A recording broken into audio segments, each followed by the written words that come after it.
Okay. Hey everyone, I'm Veronica and I'm a senior nursing student. Today I will be discussing the use of animal assisted therapy in pediatric oncology and how it can improve symptoms and quality of life. So animal assisted therapy is a non-pharmacologic intervention in which trained animals are integrated into patient care as an adjunct therapy. Any animal can really be used, but the most common is the canine. And handlers and animals have to meet specific criteria before they can provide therapy in a hospital setting. So why would we use animal-assisted therapy in pediatric oncology? Besides the obvious, animal-assisted therapy is a non-pharmacologic treatment. And what that means is we are not injecting, feeding, or administering anything to the patient. Nurses can utilize this as an intervention for their patient care plan, and it could help with pain and stress reduction. We're also dealing with a vulnerable population, which is sick children. These are not children dealing with a common cold. They have a complicated diagnosis. They're dealing with life-altering diseases that have prevented them from being able to just be a kid. Just out of curiosity, with a show of hands, how many of you would enjoy having an animal visit you at the hospital? As I suspected, the majority would enjoy a visit from an animal during a hospital stay. This leads me to my research question, which was, does animal-assisted therapy improve the management of cancer-related symptoms in patients on pediatric oncology units? And by symptoms, I mean like pain and stress reduction. So for my literature review, I looked at 5 peer-reviewed articles that I found using Galileo. All of them were related to my topic, published within the last 5 years, and yielded good quality evidence to support my question. For all of the studies, patients had to meet strict criteria in order to participate. Inclusion and exclusion criteria was a little bit different for each study, but there were several common requirements across the board. My first study aimed to assess the benefits of animal-assisted therapy in inpatient pediatric oncology. Visits included the handler introducing herself and the dog, hand hygiene, and an invitation to pet the dog and even watch the dog perform a trick. At the end of the visit, the patient received a business card with the dog's picture on it as a keepsake. Results showed that patients had lower distress and a significant decrease in worry, tiredness, fear, sadness, and pain. The second study aimed to evaluate efficacy of animal-assisted therapy in pediatric oncology patients and their caregivers and proposed safety protocols for intervention. Therapy included 3 sessions with various themes, like a dog show, the dogs doing obstacles, feeding the dogs, and brushing the dog. The results were significant improvements in pain, irritation, and stress. The third included a randomized control trial with the aim of evaluating children newly diagnosed with cancer and their parents for the efficacy of animal-assisted interventions on their stress and anxiety.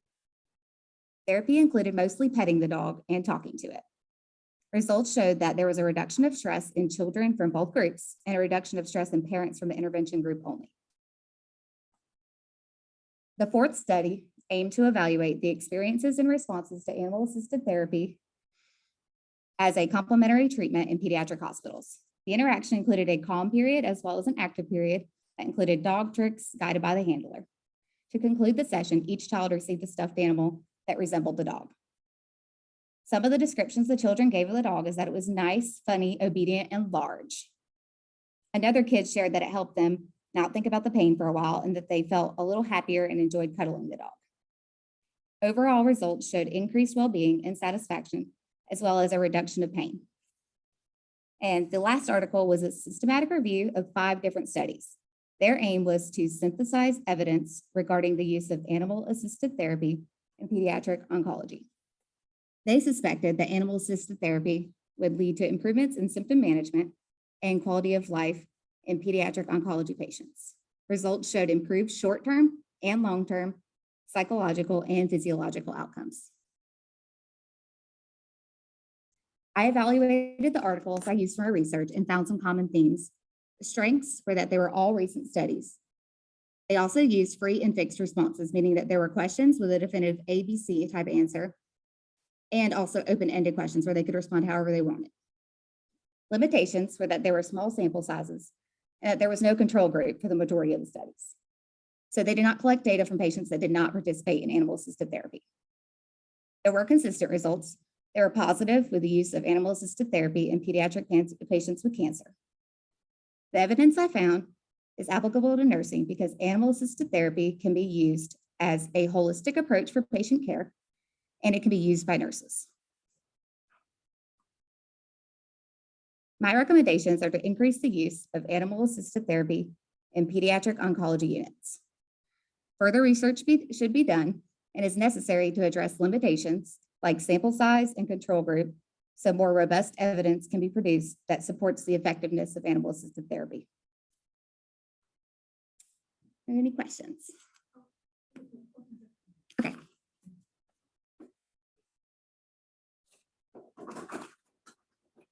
That's it. Next, we're going to have Brittany Vang.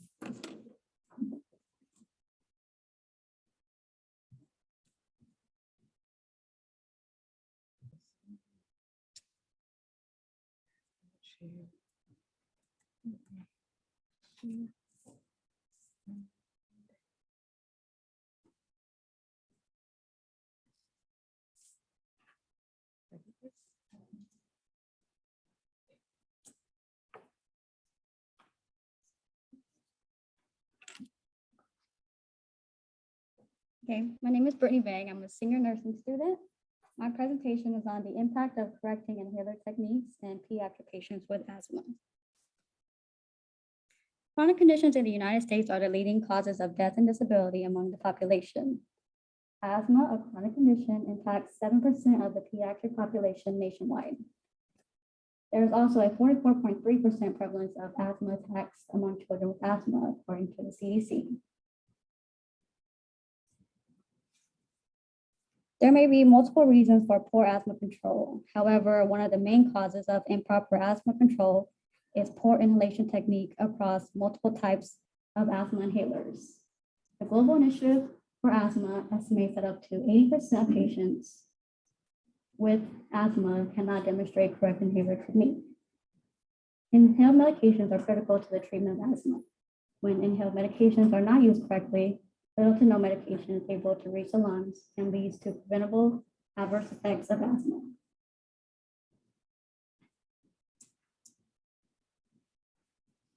Unfortunately, many children with asthma are not evaluated on their inhaler technique. Nurses should be evaluating and re-educating children on their inhaler technique during every encounter with the patient. Considering the fact that there are errors in inhalation techniques among children, healthcare professionals should reteach the correct inhaler techniques in order to achieve optimal results for the pediatric patient with asthma. Article 1 was a level 1 systematic review titled Inhaler Techniques in Children with Asthma. The purpose was to examine 1, what is the prevalence of correct inhaler technique among children with asthma? 2, are educational interventions associated with improved rates of correct inhalation techniques?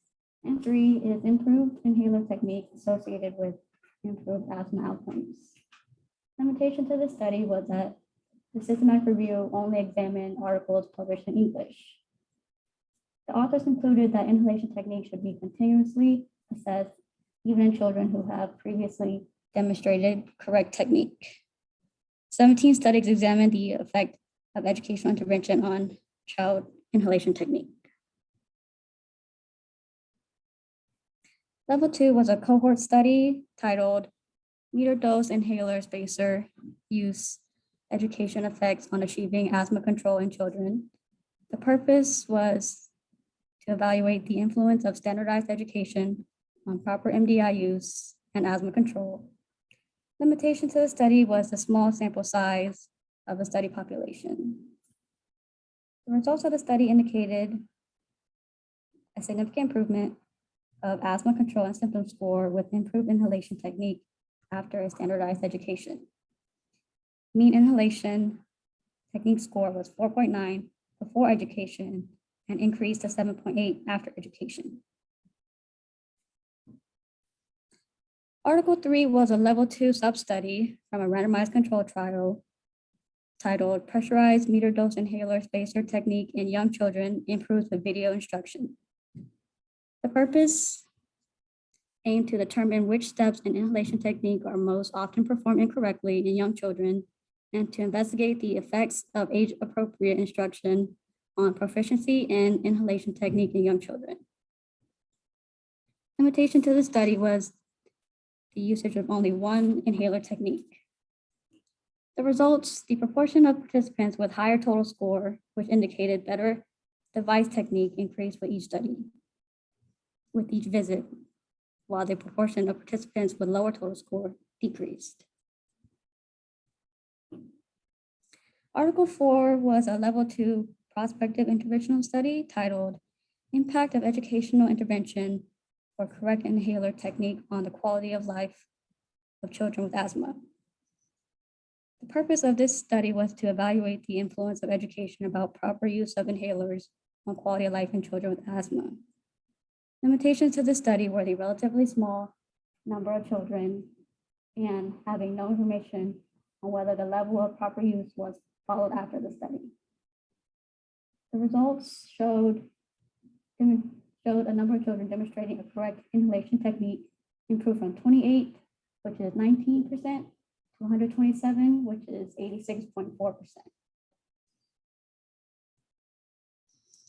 Article 5 was a level 2 interventional study titled Improving Asthma Control in Children using the Teach to Goal method.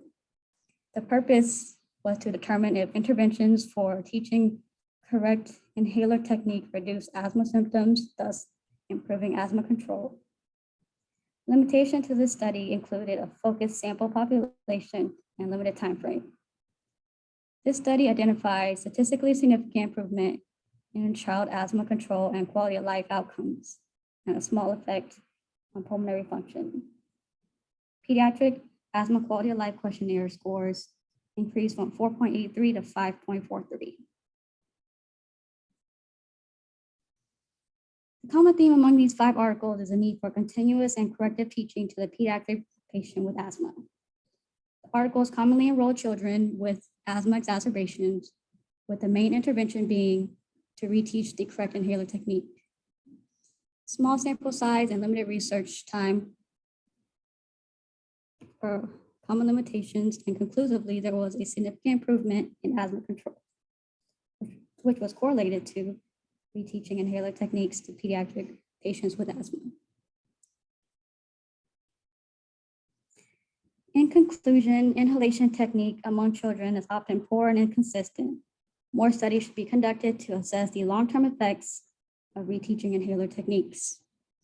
Nurses should be continuously assessing patients' techniques to reduce the morbidity and mortality associated with asthma. Reteaching inhaler techniques will prevent unnecessary hospitalizations, reduce costs, and help patients achieve a better quality of life. These are my references.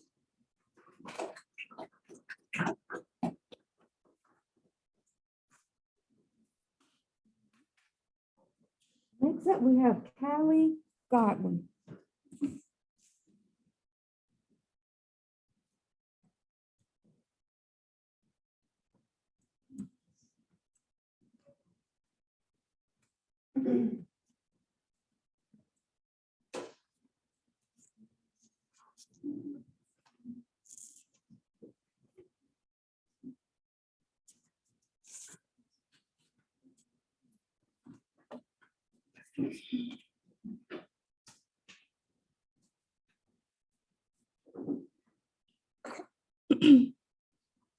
Okay, today I'm going to be talking about medical marijuana for epilepsy.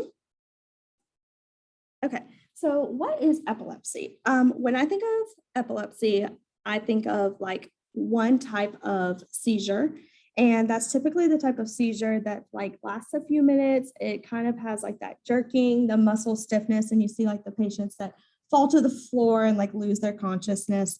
So here, that's going to be your generalized seizure. But then there's also the partial seizure, and that patient can actually stay awake. A lot of times in children, it's misinterpreted as daydreaming. And then the unclassified category here is, of course, those that don't fit into either of those categories. So when you have a patient come in to, let's say, for example, the ER, and you're assessing a patient, this may be their first time having a seizure or they've had multiple in their life, you want to ask a variety of questions. So do they have a history of seizures? Have they had an aura, which is like seeing like voices or hearing voices and like seeing light?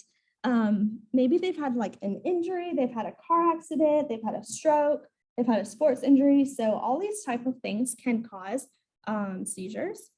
Another important thing is like medications, alcohol use, drug use, but then you also want to further question about that specific seizure that they're coming in for. So like, when did it happen? What were you doing before it happened? How long did it last? And do you really remember anything before? And like, how long did it take you to remember after that? So after you have asked all these questions, of course, we have to figure out how to diagnose these patients. I find it very interesting way to diagnose a patient with seizures because you're actually trying to figure out if there's another cause for the seizure. So like maybe they've had infection, they've got a tumor, abnormal lab levels, sleeping, eating, and a lot of times we do a lot of scans like CTs, MRIs, and labs just to try to diagnose and figure out what's going on that's possibly causing this seizure. So then interventions, of course, you got to fix the thing that's broke if that's what it is. So maybe they have to have surgery, maybe they have to stay in the hospital for a while, but a very common thing is medication. The only thing about the medication regimen is that they have to be very precise. They have to take it at the same time every day. And I don't know about you guys, but sometimes I like to sleep in and I don't want to wake up at 8 o'clock in the morning and take my medicine. So this is always very hard to emphasize for patients. And then therapy, of course, support groups. This may be something new, something scary. And people may deal with a lot of like mental frustrations because of it. Okay, so this leads to my PICO question. For epileptic patients, does the use of medical marijuana reduce the future risk of epileptic episodes compared to no use of medical marijuana? So of course, we're looking at our epileptic patients, we're comparing, and then we're trying to see if the epileptic episodes decrease. So I thought that this graph here was like pretty interesting. So you can see where like in the orange, marijuana is still just like completely illegal. That's including CBD. And then there's like some sparse areas here where it's like medical marijuana is approved and then some of it's decriminalized. So the United States has just a very big variety of legalities there. So these are just general benefits, not necessarily medical marijuana, just any sort of marijuana use that I commonly saw. So of course, anxiety is reduced, pain is reduced, especially nerve pain. That was very common that I saw. And then I liked how like the nausea, vomiting, and then the appetite. So that was really common in patients that are like under chemotherapy with cancer. And so when they were like taking the medical marijuana, it was really helping stimulate those things and helping them. Then of course the muscles are relaxed and inflammation was decreased.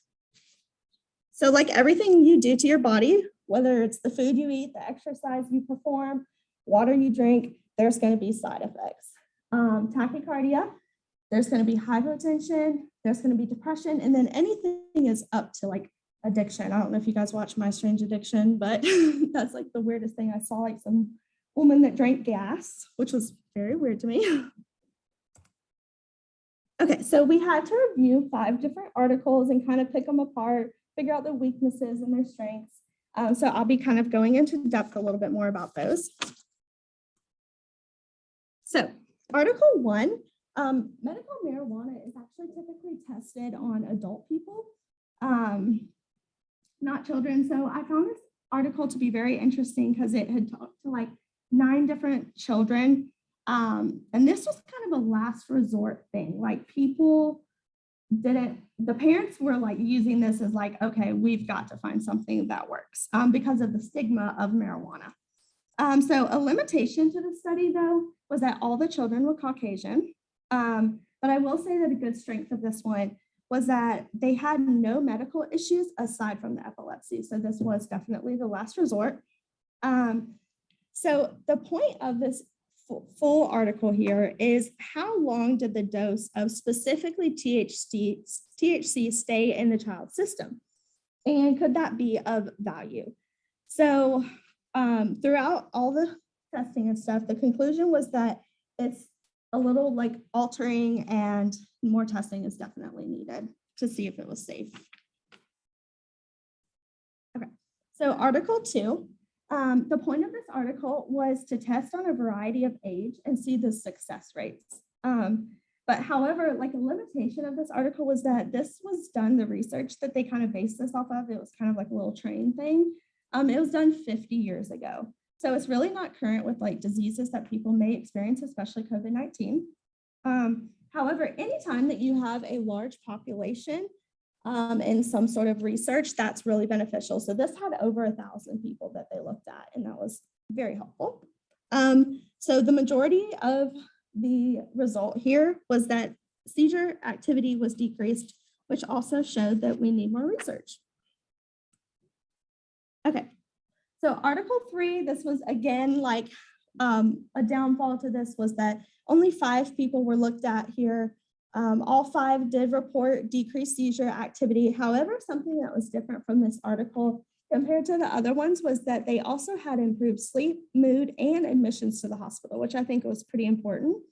So that definitely really helped increase their quality of life. Article 4 was actually one of my favorite articles. The limitation, of course, was this was one patient. Medicine was not working. He was drug resistant. This was his last hope. He was desperate. His family was desperate. Well, he wasn't desperate because he was in the ICU and he was intubated. He was having over 40 seizures a day. So a strength to this article that I really liked was that paperwork was done by the nurses. There was very detailed nursing reports. All the medications that were given was like written down. And this really helps improve research and kind of figure out what's going on. So ever since the use of medical marijuana in this patient, he's actually home healthy and has been seizure-free since. Okay, and then last but not least, this one's a little bit contraindicating. So they were looking at the side effects of medical marijuana on things that we really can't alter, such as age, gender, and race. So a limitation was that they didn't really say what type of medical marijuana they were using. So whether they were smoking it, eating it, using an oil, and that was kind of given a little bit in the other articles. And so this was not successful. The patients were actually going back to the hospital in this article. Okay, so how does this affect nurses? Of course, that was my main interest here. So prevention of injury.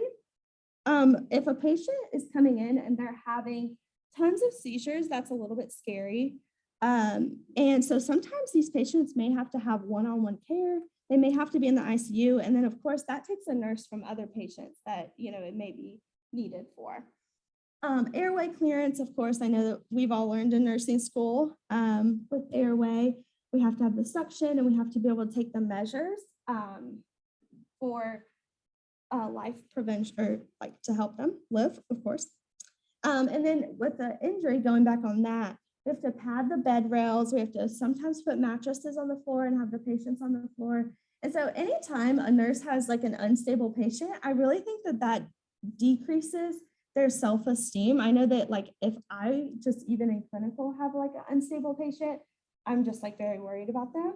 So with the, if we like try to control the seizures, I think that that's really going to help the nursing staff and their self-esteem increase.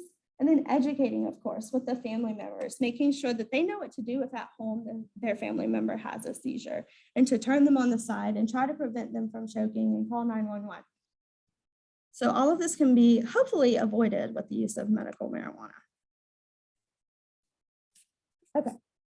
And my synthesis of my research here, I'm actually going to start from the bottom, go to the top because I did it in the wrong order.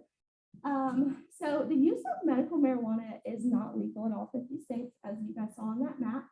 And the main reason is because it's a Schedule I controlled substance, which means that it's actually equal to heroin. So as long as this marijuana plant is considered Schedule 1, research cannot be done on it. However, and that leads to more research is needed to evaluate the safety and the effectiveness of possible marijuana use in adults and children. Okay, so it's very simple in conclusion, for nurses and medical staff and even family to make mistakes and not really act in the way that should be acted, because it's very scary. My sister-in-law was actually telling me about that as well, that her husband also experienced this seizures, and it was very scary. She was freaking out. But if we can control these seizures and have fewer of these patients in the hospital, it's definitely going to improve the quality of life of like the patient, the family, and even the medical staff. And there's my references.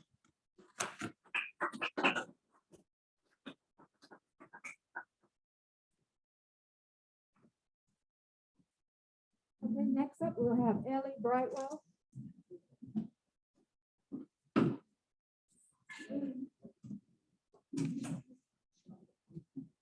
Okay. Okay.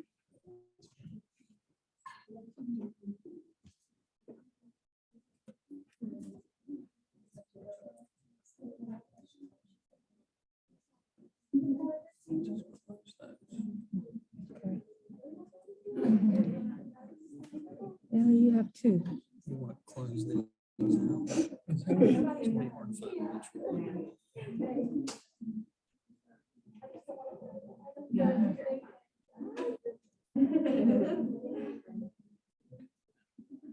Yeah, but she has two of them. Yeah, they told me to submit it again, so this is It's whichever the second, one. it's the second one. It's the second one. Yeah.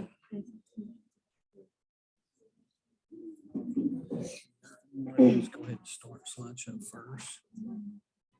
Because what's happening is it's not now go over to screen sharing. Pick the one that's black. Yeah. Oh, this one? Yep. Like that? That's it.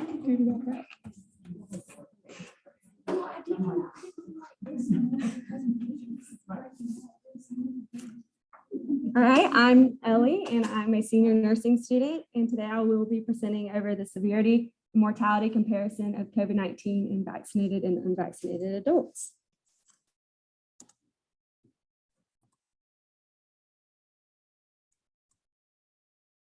Sorry, having some technical difficulties. All right, so my question is, in adult patients, does COVID vaccination decrease the severity and mortality of disease compared to being unvaccinated? So here is a timeline of some of the events that have occurred since COVID has started. It was first detected in December 2019, and then in March, I'm sorry, I don't know what's going on here. There we go, okay. March 2020, the World Health Organization declared COVID as a public health emergency. By September 2020, 1 million COVID deaths occurred. And by December 2020, emergency use validation for vaccines was approved. And by April 2021, 1 billion COVID vaccine doses were administered. So a little background on vaccines. In 1796, Edward Jenner created the first vaccine against smallpox. Since then, vaccines have stopped the spread of many life-threatening diseases and radically improved the life expectancy and health of individuals. So before I begin, I want to give a little background on some of the studies that I did. So each study has specific requirements in order to be qualified as vaccinated or unvaccinated. For example, one study required individuals to be determined fully vaccinated following 14 days after their last series. And then some of the studies excluded partially vaccinated individuals. So my first article looked at the effectiveness of the mRNA vaccines such as Pfizer and Moderna. And with the results, it showed that there was significant protection against hospitalization with an efficiency of 94% for fully vaccinated adults and 64% among the partially vaccinated. In North Carolina, a systematic review examined how the vaccine lowers the prevalence of COVID disease and mortality. Data was obtained from the North Carolina Department of Health and Human Services on residents infected with COVID-19. This study compared vaccination status within this subset of the population. In epidemiology, the attack rate is the percentage of an at-risk population that contracts the disease during a specified time interval. Results showed an attack ratio for the unvaccinated getting COVID being 4-to-1, which means unvaccinated adults were 400 times more likely to be infected than those who were. So this graph shows that the blue line is the unvaccinated and the orange is the vaccinated. Show you that curve. Further, once infected, these unvaccinated adults were 15 times more likely to die from COVID. In the summer of 2021, hospitalization rates began to rise due to the Delta variant of COVID. This variant became highly transmissible and substantially increased COVID infections. These two studies focused on the effectiveness of the vaccines against the new Delta variant. From the slide, you can see the number of new cases to the number of hospitalizations that occurred in New York for article number 3. The results showed for new infections, 9,675 were vaccinated versus 38,505 in the unvaccinated. It also showed for hospitalizations, only 1,271 were of the vaccinated adults compared to 7,308 in unvaccinated adults. For article number 4, the vaccine was effective by 87.5% with the alpha and 79.6% with the Delta variant. So the results showed that these vaccines weren't nearly as effective with the Delta variant as it was for the alpha, but it still improved your chances of contracting the disease. And it was still highly effective against hospitalizations during the rise of the Delta variant. So the last article I looked at was infections and hospitalizations of adults in Los Angeles, California. Out of 189 people hospitalized with COVID, 165 unvaccinated individuals required ventilation compared to only 19 vaccinated individuals, meaning 87% of patients on the ventilator were unvaccinated, which indicates that vaccinated adults are less likely to suffer from COVID. For my synthesis, these articles have consistently shown how COVID vaccination can impact an individual's health against the coronavirus. Each study provided evidence of a decrease of virus contraction and disease and severity. Although the articles focus on different vaccine types and different variants, there's a clear correlation showing their effectiveness against COVID. For my nursing implications, vaccination has decreased overwhelming hospital admissions and nurse-to-patient ratios. This development greatly benefits nurses by reducing their workloads and allowing time for more focused care on their patients. A study performed in Wuhan, China found that out of the healthcare workers interviewed, more than half, 59%, reported moderate to severe levels of stress during this time. Further, as vaccination rates increase and mortality decreases, mental health among nurses who have experienced psychological stress can be improved. In conclusion, this is an ongoing public health emergency that needs to be addressed appropriately to protect both the general population and the healthcare workers on the front lines. While COVID has the potential for more variants to emerge, studies and evidence of vaccine efficacy relative to the Delta variant can settle anxiety in nurses contracting new variants from patients. However, the only way to decrease disease transmission is having herd immunity across the globe. Therefore, COVID vaccination should be a priority to prevent the disease from mutating repeatedly. COVID vaccination can be seen in a positive light because of its capability of protecting the healthcare system and preventing the loss of a loved one. So to conclude, I would like to share an excerpt that I found by a critical care nurse. Every wave of COVID has been a special type of hell, but that August surge was much worse than those before it. As the summer of 2021 spiked to a boiling peak after a spring full of hope, this time we had the vaccine that should have put an end to all of it.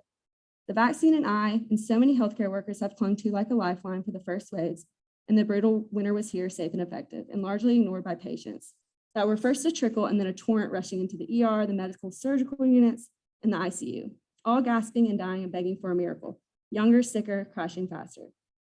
Every death, as devastating as it was preventable. Chart after chart told the same story. COVID positive, unvaccinated, intubated, sedated, paralyzed. Prognosis is guarded in this critically ill patient. COVID is a hoax until someone you love is lying motionless in a hospital bed, half dead, being kept alive by an angry nurse, a tired respiratory therapist, and a depressed physician. I wanted to share this to show the impact the disease has had on our healthcare workers and what has contributed to that. And that is all. Now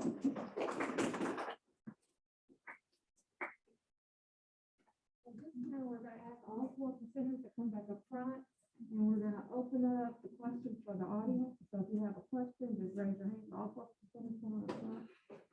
And then I'm going to let you guys see if they raise their hand, just call on somebody and answer their question. So anybody have a question, they should raise their hand.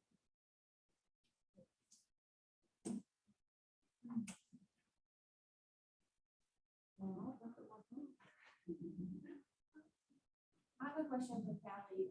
With your topic being the medical marijuana, have you had the opportunity to like give any of that to your patients while in clinical or anything? Yeah, I actually, I did give it one time to a patient, on a like medical floor. She was there and they gave it to like increase her appetite. I have a question for Veronica. Is there cleanliness concern with kids? There is actually. So the criteria for participation in pet therapy was very strict as far as that goes. So a lot of kids with like certain medical conditions that place them at like a higher risk for infection were excluded. They were not able to participate. Also, the handlers and the canines had to go through extensive requirements. So for the dogs, they had to have all this cleaning, brushing. There's paws had to be soaked with like 70% alcohol, like a lot of things that they had to do in order to be able to participate. So yes, they kind of addressed most of that and that. But yeah, that's I think why there were so little sample sizes, because they had to exclude so many people for that.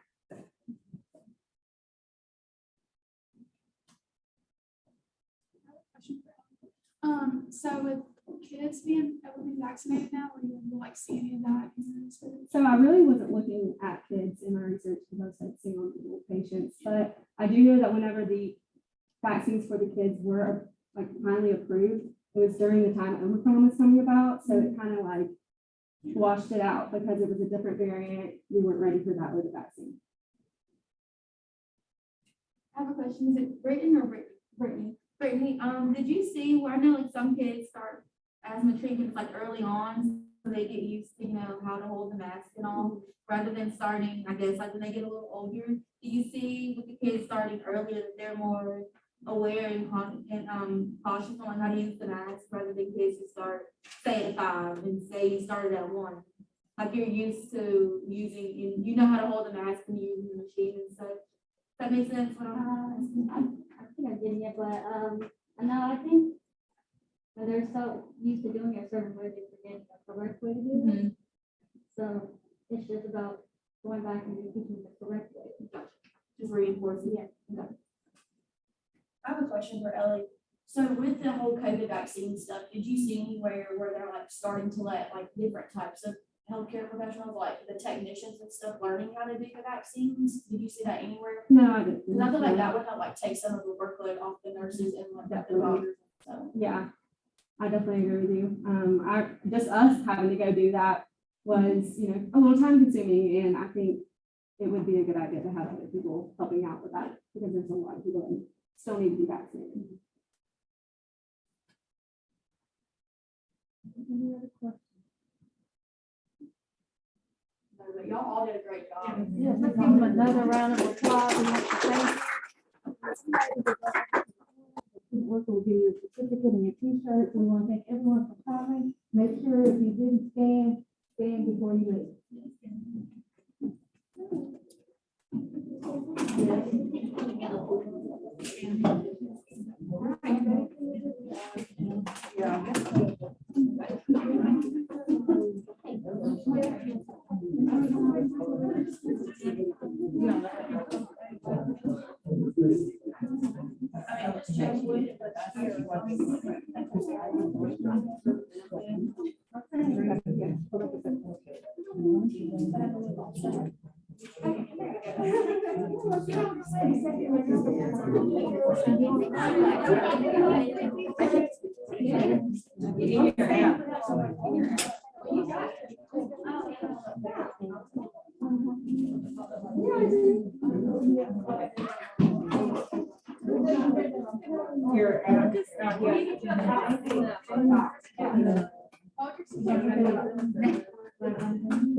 It's at the very top, go home, so home button, and at the very top left corner, get up there, all the way at the top. Right. Yeah, there you go.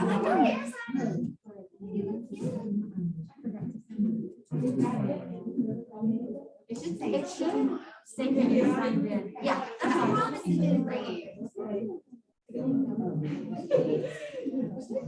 So you know them.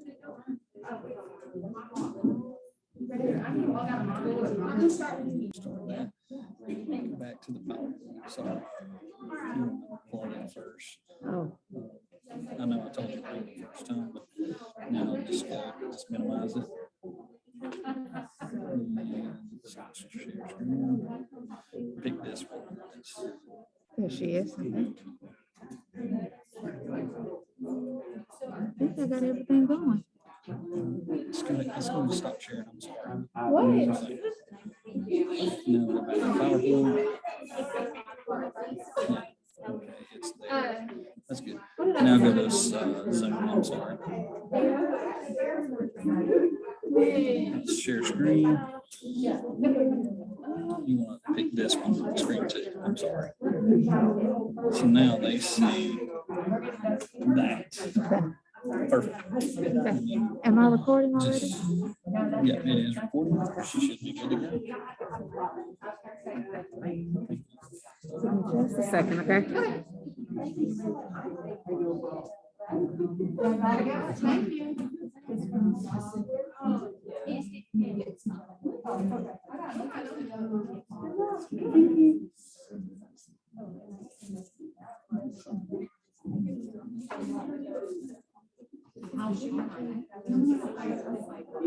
Okay, we're about to start our second set of presentations. I will give the name of each presenter. Each presenter will come up and present, and then after all 4 presenters have gone, we will open it up for questions and answers, okay? Now remember the presenters, when you get to the podium, you can remove your mask if you want. So first up, we have Searcy, Norris. Okay, so I'm Searcy Norris. I'm a senior nursing student, and I'm going to be presenting on care team huddles and pediatric patients. Okay, so when you hear the word huddle, what comes to your mind? Because my mind immediately goes to football, where all the players get behind the line of scrimmage and talk about the play that's upcoming and what their roles are in the play. So in general terms, a huddle is defined as a densely packed group in a small private conference. And this team huddle idea has become a great concept that's been applied in the healthcare environment as a collaborative approach to improve patient outcomes. The foundation of these huddles is built on a 5 to 7 minute meeting amongst medical personnel at the beginning of their work shift. And the focal objective is to identify any problems that could arise during the shifts and like what ways they will tackle it. And give everyone a chance to kind of talk about what their concerns are. Huddles look different from floor to floor. Some huddles, they just involve the nursing staff. Others will have people from physical therapy, speech, diet, a bunch of people that are involved in the patient's care speaking. And then some floors don't even have a huddle. And so I'm going to do a little silly demonstration with my classmates for those of y'all that don't know what a huddle is. Okay, Ashley's going to be our nurse, Ellie's going to be our physical therapist, and Veronica's our pharmacist. Okay, so nurse, we're going to talk about Miss Norris in room 207. Miss Norris was admitted for complaints of nausea, headache, weakness, and extreme fatigue. She received a diagnosis of senioritis. She is currently being followed by physical therapy and pharmacy. No concerns and awaiting discharge. All right, PT, let's hear from you. Miss Norris is doing well in therapy with motivation. She is nearing discharge but has a few more goals we'd like her to meet before you feel comfortable signing off. Pharmacy. Miss Norris will have a prescription available for vitamin D that she can pick up from the Mexico Beach Pharmacy following discharge to help with her signs and symptoms. Okay, so no concerns on our end, and we'll set the discharge date for May 6th. So that's just a little brief demonstration of how a huddle works and showing how eager I am for graduation. Okay, so my question was, in pediatric patients, does having a care team huddle improve patient safety outcomes compared to not having a care team huddle? And I chose pediatrics just because I like the kids and the babies. Okay, so in my first article, it was a quantitative retrospective design study that examined changes in patient flow before and after the implementation of a huddle at a children's hospital in Northern California. The study examined and analyzed the overall effectiveness of implementation of daily huddles and how these huddles impacted pediatric ED boarding times, which is how long they were in the ED prior to getting their room assignment.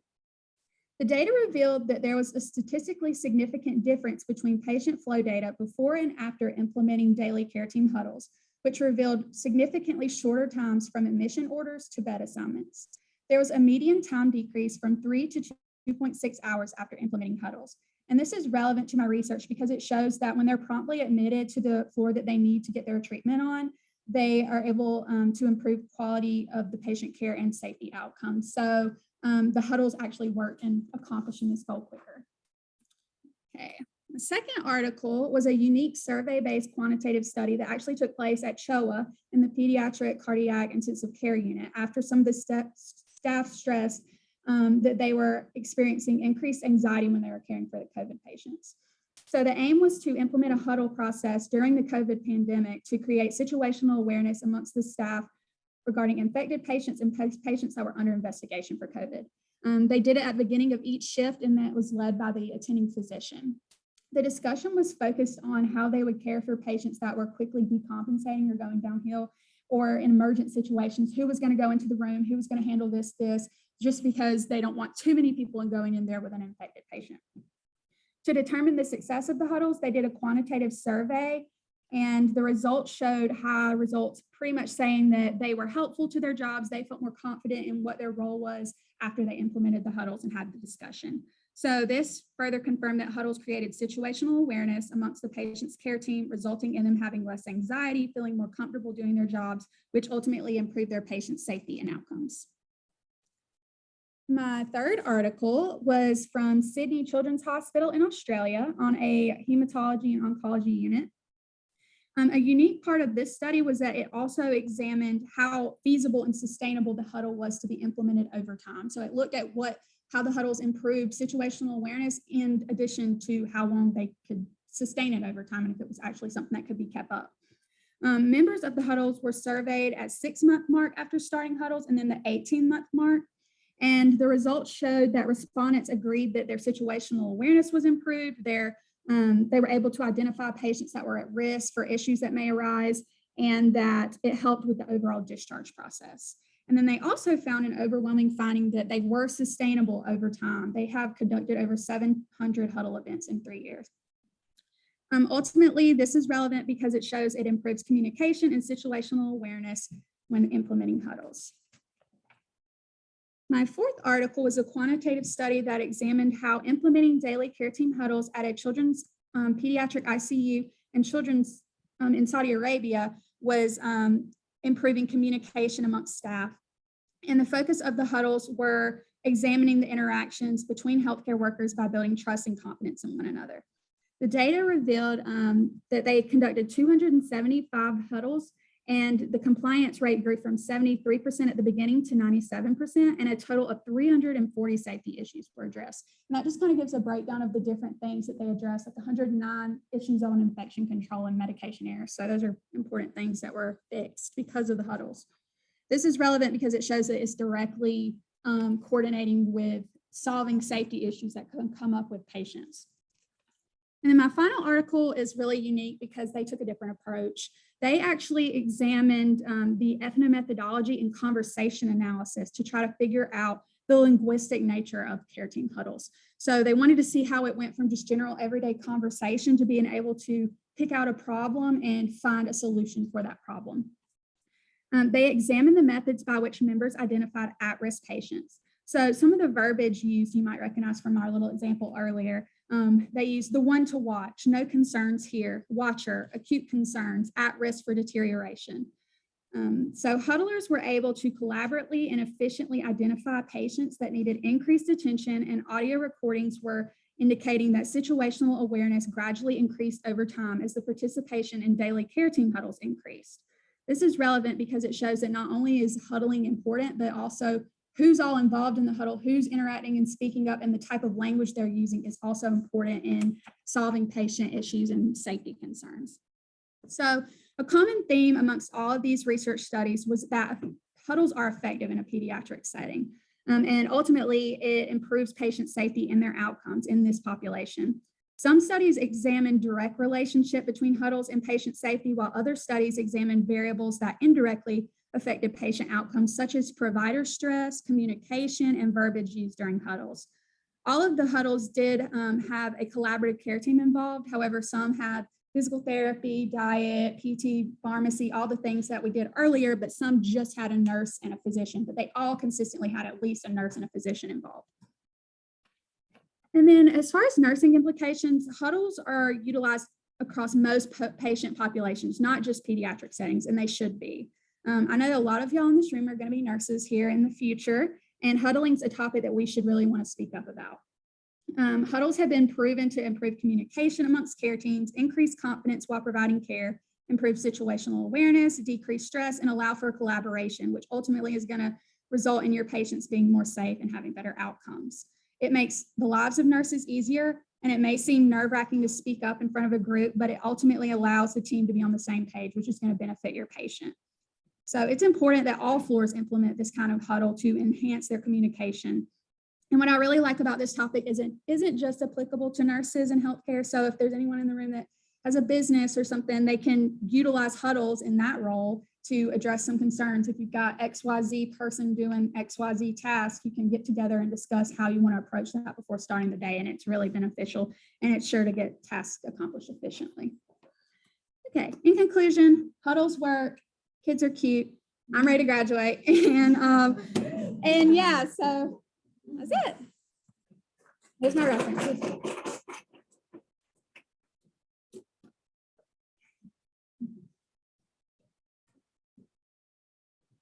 Next up, we'll have Ashley Cole.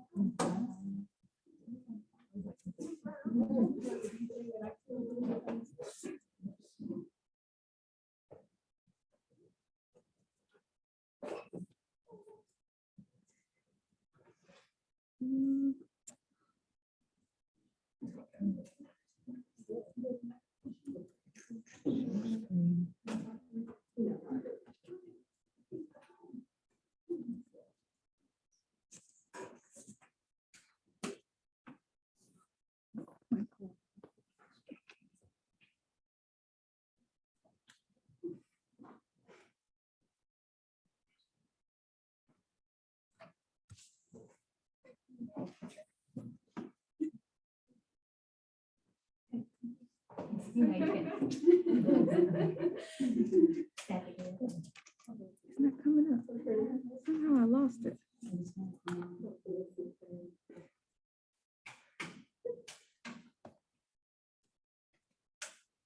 There we go.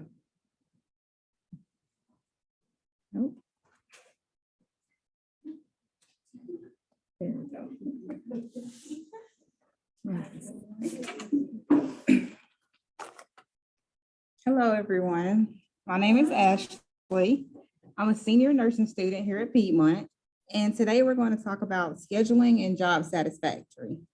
My PICO question is, are hospital nurses who have no control over their schedule at an increased risk for low job satisfactory than hospital nurses who have control over their schedule? By a show of hands, who would love a job where they could pick their own schedule?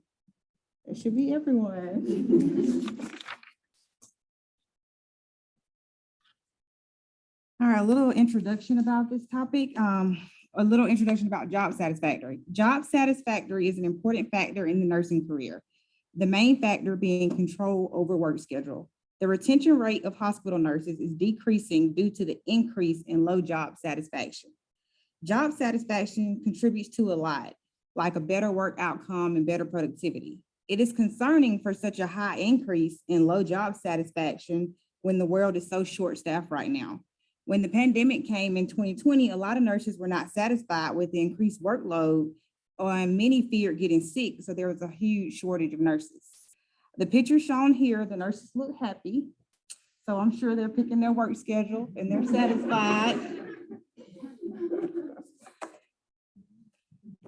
All right, we reviewed 5 articles, and I'm going to give an overview of my articles, beginning with the first one, which is a meta-analysis, which is the examination of data from a number of independent studies of the same subject. 30 articles were reviewed, and this meta-analysis examined research that correlated the preference of nurses' shift pattern. Preference of adaptation to a specific shift pattern are discussed before implemented, which allows the nurse to have a certain autonomy to self-roster. Overall, the preference of your shift allows flexibility over scheduling. There are many different shifts in nursing. Some people prefer 12-hour shifts 3 times a week. Some prefer 8-hour shifts 5 days a week. Some people prefer days while others prefer nights. Some prefer shifts during the week. Some prefer shifts on the weekend. So preference is a factor. There are many factors found that are important in influencing the nurse's choice, with the outcome being quality care of the patients and the staff. The next article was a peer review that studied the relationship between job satisfaction and self-scheduling. The population of this article were registered nurses, nurse supervisors, and direct healthcare workers. The findings of this article resulted that a more flexible work schedule can benefit nurses and their organizations. And you may say, how does it benefit the organization? Well, it benefits by a better workday. If the nurse is more satisfied, they are easier to get along with. The teamwork among the coworkers is efficient. People are less stressed, and the main goal is the patient care is much better.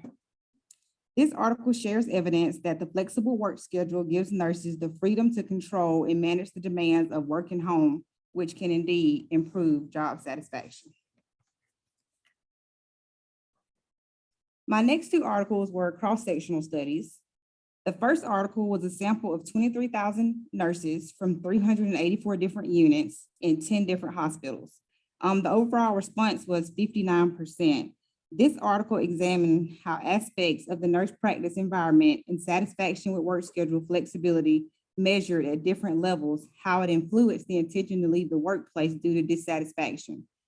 Overall, the practice environment and satisfaction with schedule flexibility are strongly related to nurses' intention to leave the nursing profession or the hospital due to dissatisfaction. So some nurses leave the profession fully from being dissatisfied. The next article aimed to identify the impact of nurse scheduling management of job satisfactory in an Army hospital. And the findings did conclude that the implementation of scheduling management implied a significant correlation with nurse satisfaction level, in which organizing and controlling aspects of nurse scheduling were the dominant factors affecting nurse job satisfaction. The instrument used in this study was a questionnaire of nurse satisfaction and implementation of nurse scheduling management. My last article was a case study that tools and how they are essential in creating an efficient nurse shift rotation schedule. And the results of this study showed that all scheduling goals can be successfully achieved by using the right approach.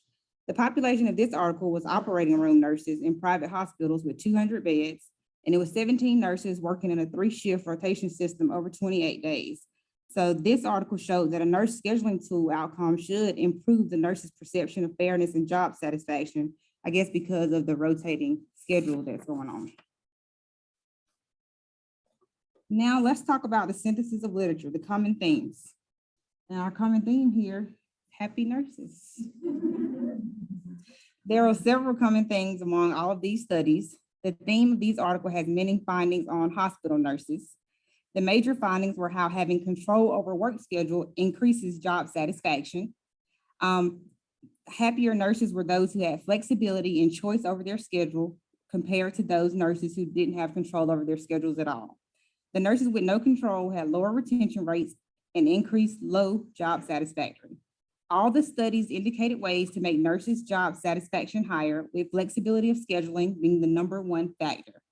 In the future, by implementing flexibility of scheduling, there will be less turnover rate and a much happier environment in the workplace. In conclusion, flexibility and choice over work schedule for nurses is crucial in job satisfaction. Flexibility of work schedule gives nurses the freedom to control and manage the demands of work and home. For example, being off on days that their kids have extracurricular activities, doctor's appointments, just being able to plan out their life. Nurse retention falls back on low job satisfaction. Job satisfaction is critical in the field of nursing because the need for nurses is in high demand. Nursing is not only a physical job, it's an emotional job as well. So it just doesn't take a toll on your body, but also on your mind. Without nurses, the healthcare system could fail. I think it's very important for the nurses working to be happy with their job. The higher job satisfactory rate in a nurse will determine how well they perform. We need nurses performing at their highest level so that healthcare is adequate and efficient. The higher levels of job satisfactory give greater organizational commitment and higher levels of engagement. The benefits of nurses being able to have control over their schedule improves nurses' work-life balance. Just next month, most of us will be graduating and going into the workforce, and we will begin to experience job satisfaction. And I'm sure with practicum this semester, most of us students have seen how the nurses react with their scheduling and job satisfaction. But we must remember that job satisfaction is key, not only for us, but for our coworkers and patients. And as new grad nurses, scheduling may not be on our side, but so this is very interesting. And here I have an employee satisfaction survey. I'm sure many of you have seen an employee satisfaction survey. If you haven't, it's just an employee feedback tool that allows employers to find out about employees' experiences directly from the employees themselves. It asks questions about what can be done to make things better. It also gets you to rate different aspects on your job. And on here you see it says things like unbiased, engagement, leadership, communication, questions, results, how, why. And most companies normally do these annually for their employees, with the main outcome being able to determine employee satisfaction. Thank you.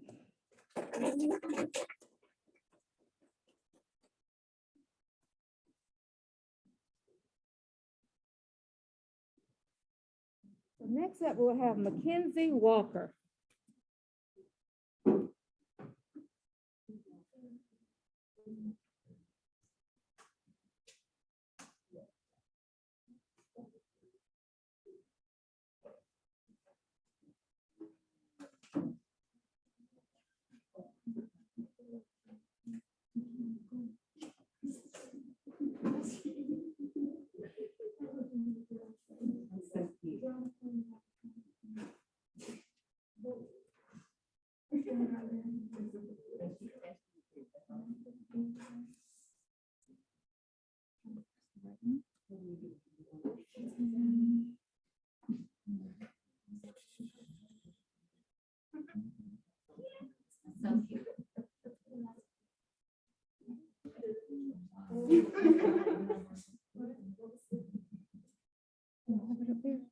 It's not showing the right one here, though.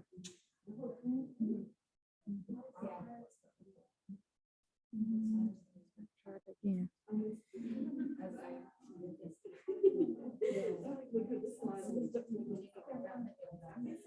I think you can see it now. Will it just switch? No. When you hit read.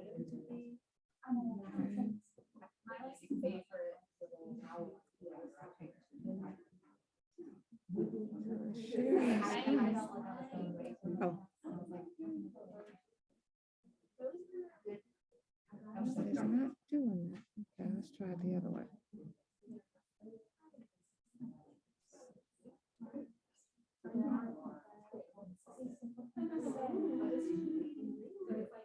All the time for Chris not to come back. Let's try this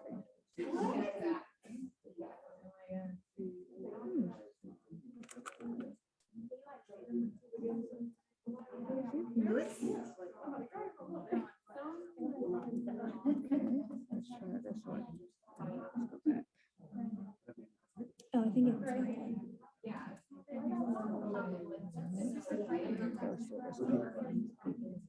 Ashley's gone. She's gone. Okay, here we go. Okay, here we go. Now let's go backwards.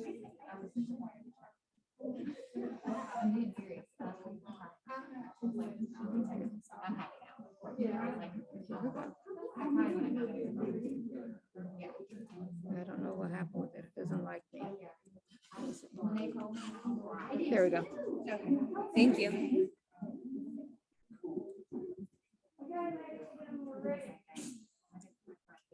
Hello, so my name is McKinsey Walker. I'm a senior nursing student here at Piedmont. And today I'm going to be talking about oral and non-oral hormonal contraceptive methods and thrombus formation. So for those of you that don't know, thrombus formation is just a fancy word for clots forming. And those can occur anywhere in the body, and they can move to places like the lungs and cause a pulmonary embolism, which can affect your breathing, or it can move to your brain and cause a stroke, both of which can become deadly. So my PICO question is, are women under 50 who take non-oral hormonal contraceptives at greater risk for thrombotic events than those who take oral hormonal contraceptives?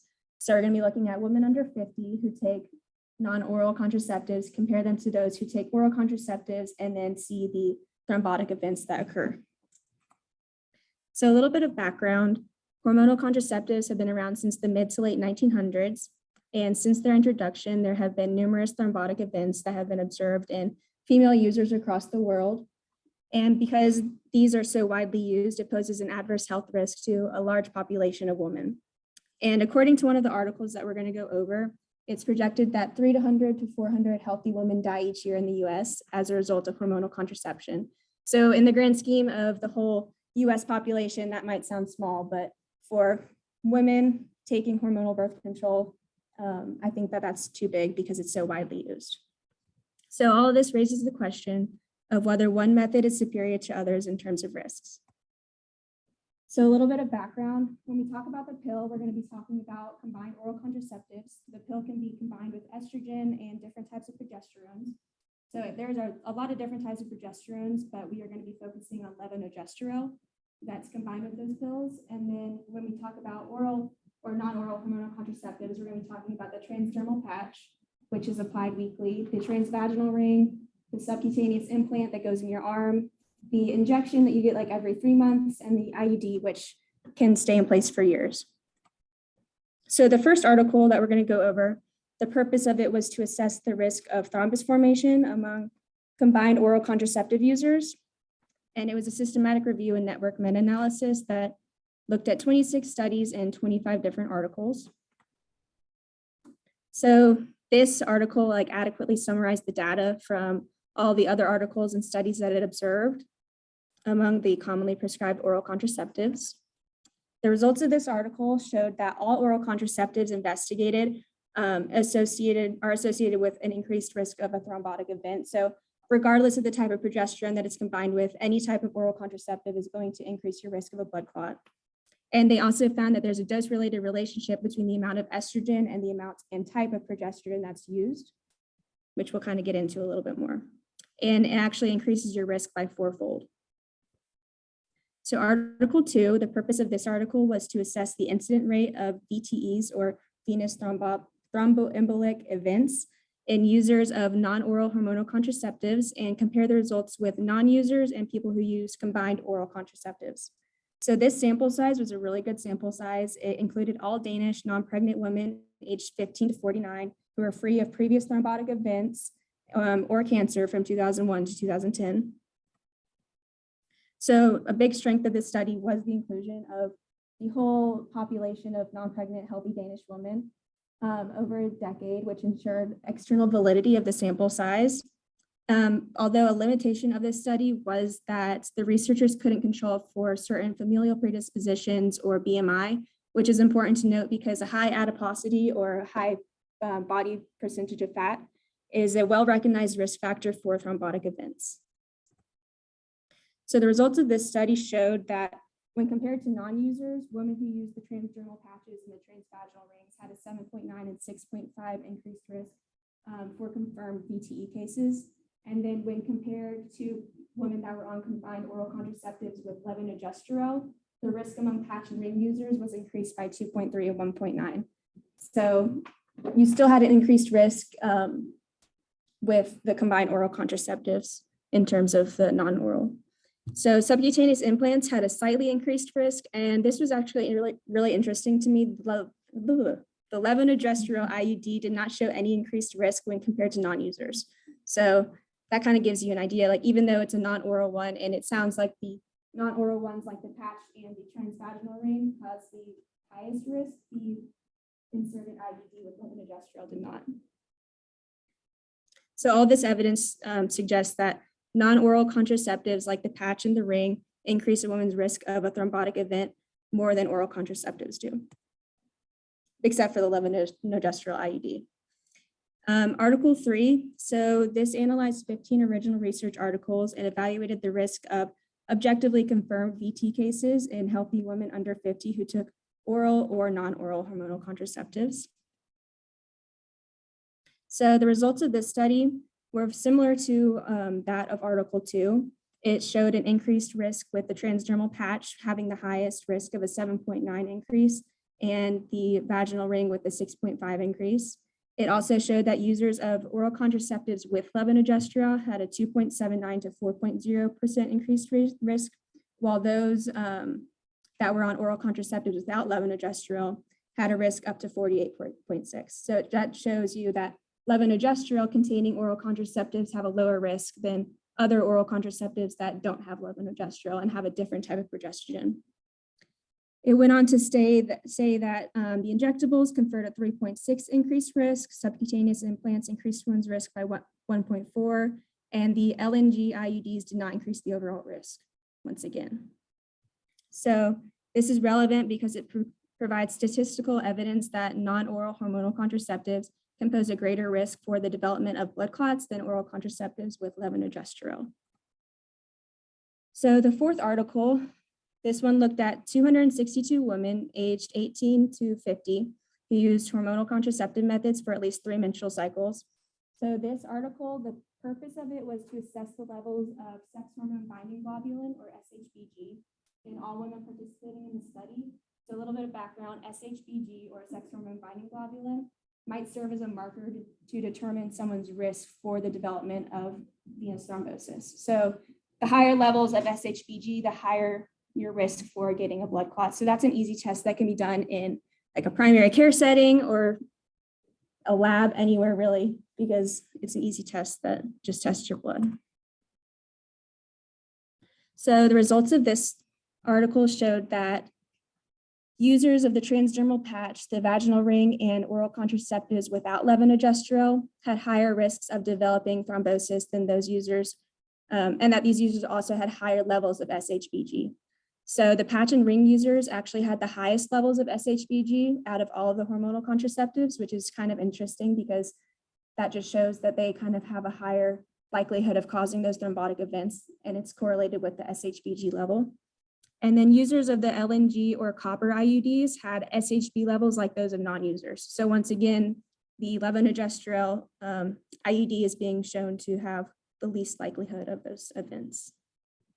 So this evidence supports the idea that non-oral hormonal contraceptives like the patch and ring pose a higher risk for a thrombotic event when compared to oral contraceptives.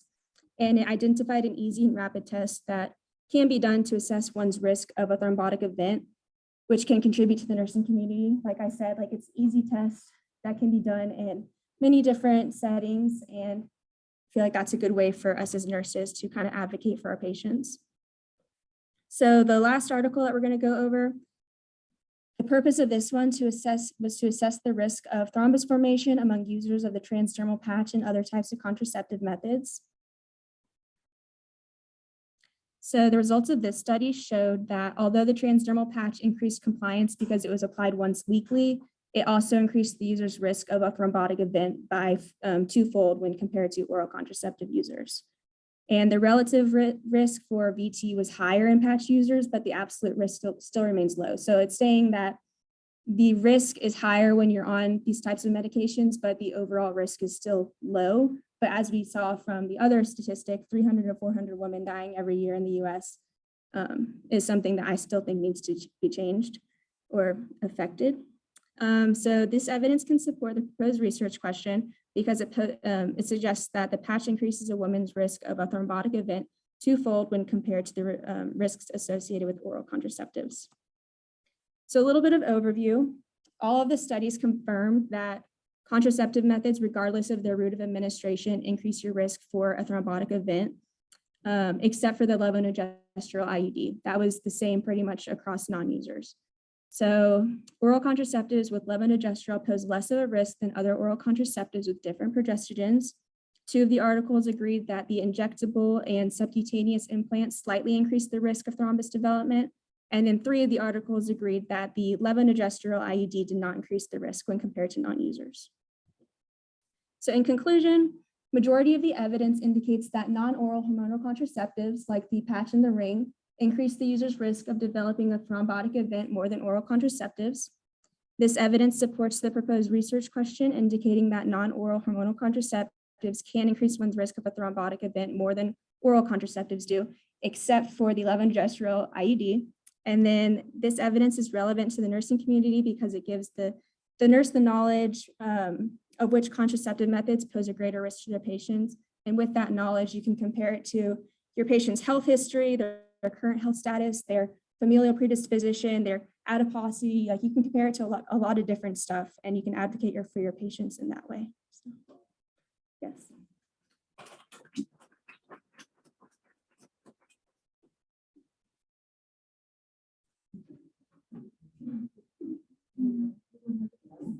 So next up, we'll have Tsion, Guta.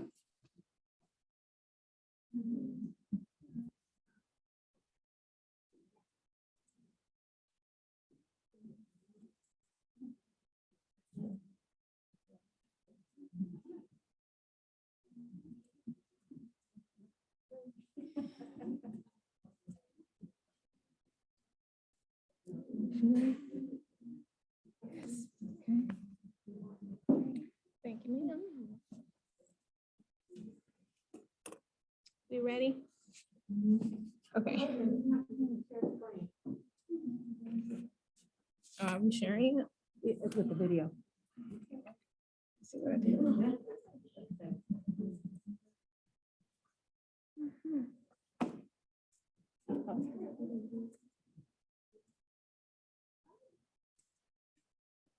There we go.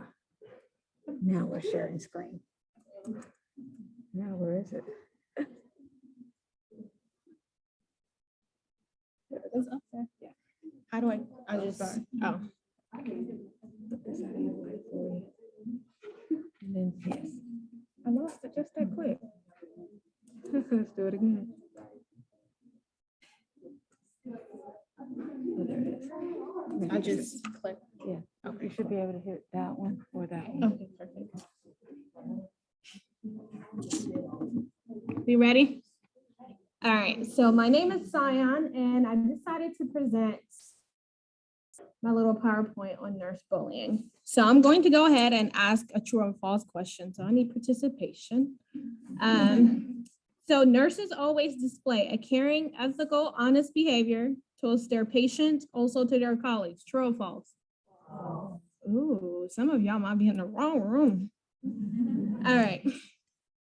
So I wanted to talk about this in particular because I sort of wanted to bring some sort of light to this issue because unfortunately it does happen, whether it's from nurses to nurses, patient to nurses, or physician to nurses.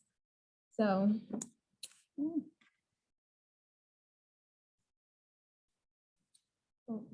Okay. So nurse bullying is also called horizontal or lateral violence. The American Nurse Association defines it as repeated, unwanted, and harmful action intended to humiliate, offend, or cause distress in recipients. And over here, I've kind of included like screenshots that I found online, and I did not have to dig for it. I did one little search and they were all right there. So you may be asking why this happened. Okay, the enter button. Okay, so why this happens. So I've kind of like came up with stuff that I've seen in articles and kind of just put them on this slide. So number 1 is high stress level. 2 is sleep disturbance. And 3 is power imbalance. Nurses that have been at a certain unit for a certain, correct me if I'm wrong, but this is just my experience, that have been at a certain position for a very long time tend to be territorial of their unit, right? So when new grad nurses come, making similarly to what they get paid or whatever the case may be, or they get a first hand in the first schedule, whatever, then they're more likely to experience bullying. And reduced self-esteem is the number 4th reason. One study I looked at says poor self-view or low core self-evaluation employees make themselves a target for bullying. And don't be an overconfident nurse either, because that gets you in trouble as well. And then the other reason is personality clash. It is a melting pot of diversity in nursing, mostly women. 6 is ineffective communication. I don't know about y'all, but therapeutic communication is not my strongest suit. And lastly, inability to cope with the stress of the job. So now I know you don't believe me that nurses bully, so I have to hit you with the facts.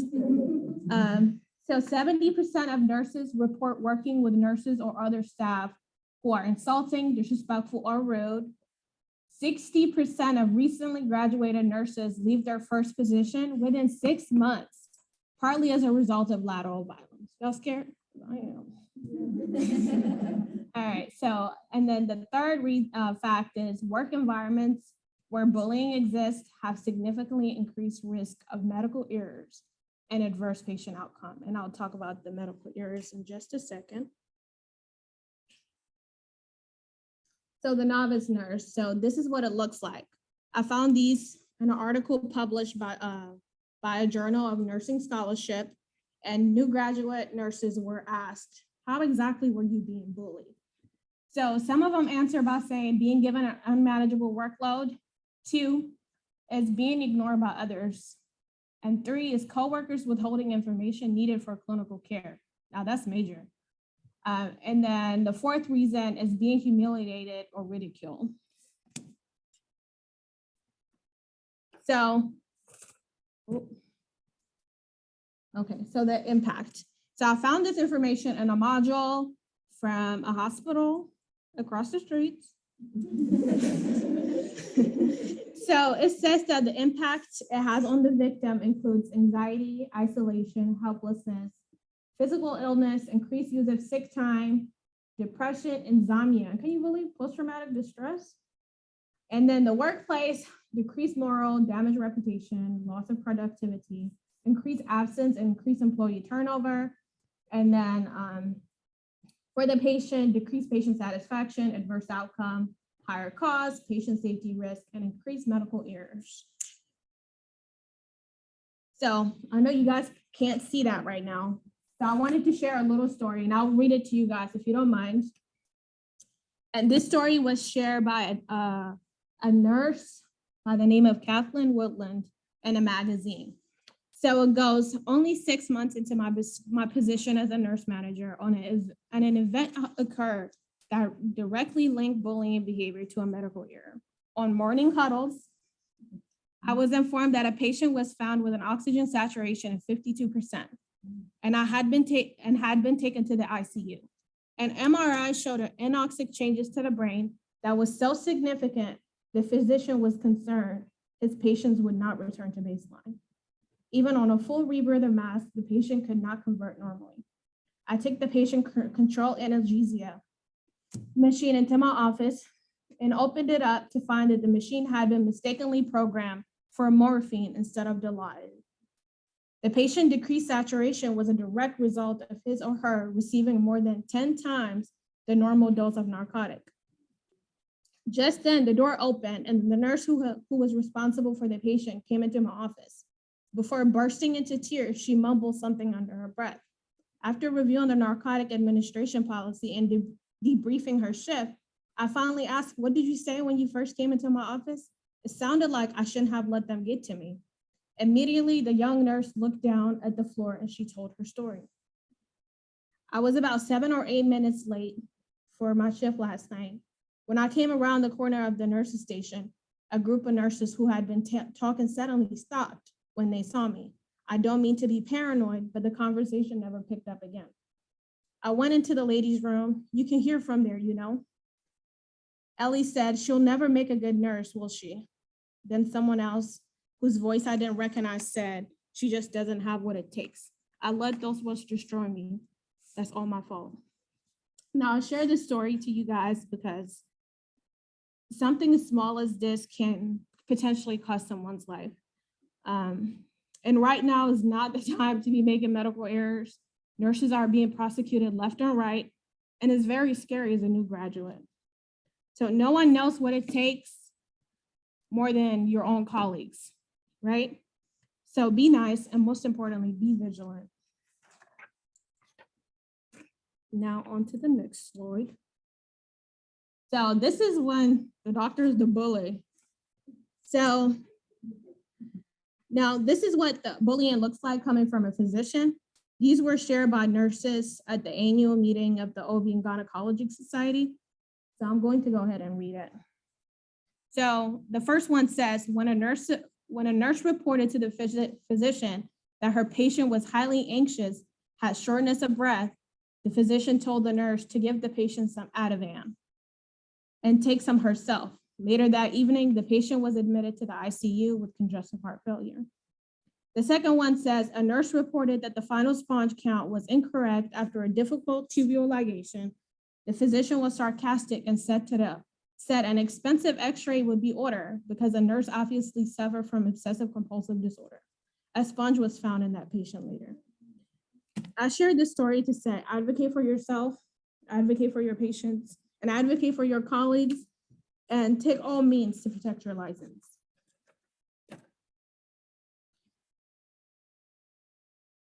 All right, so these are some recommendations from the Joint Commission on how facilities can intervene with this issue.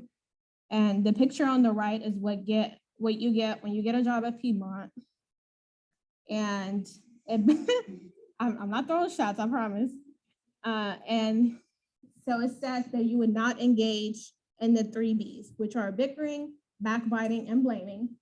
And you will engage in the 3 Cs, which are caring, committing, and collaborating. I'm sure other facilities have something similar to this about lateral violence. As you can see, I'm presenting about this topic. So it all begins with you and whatever profession you choose to be in, breaking the chain going forward. And that's it. Thanks for coming to my TED Talk.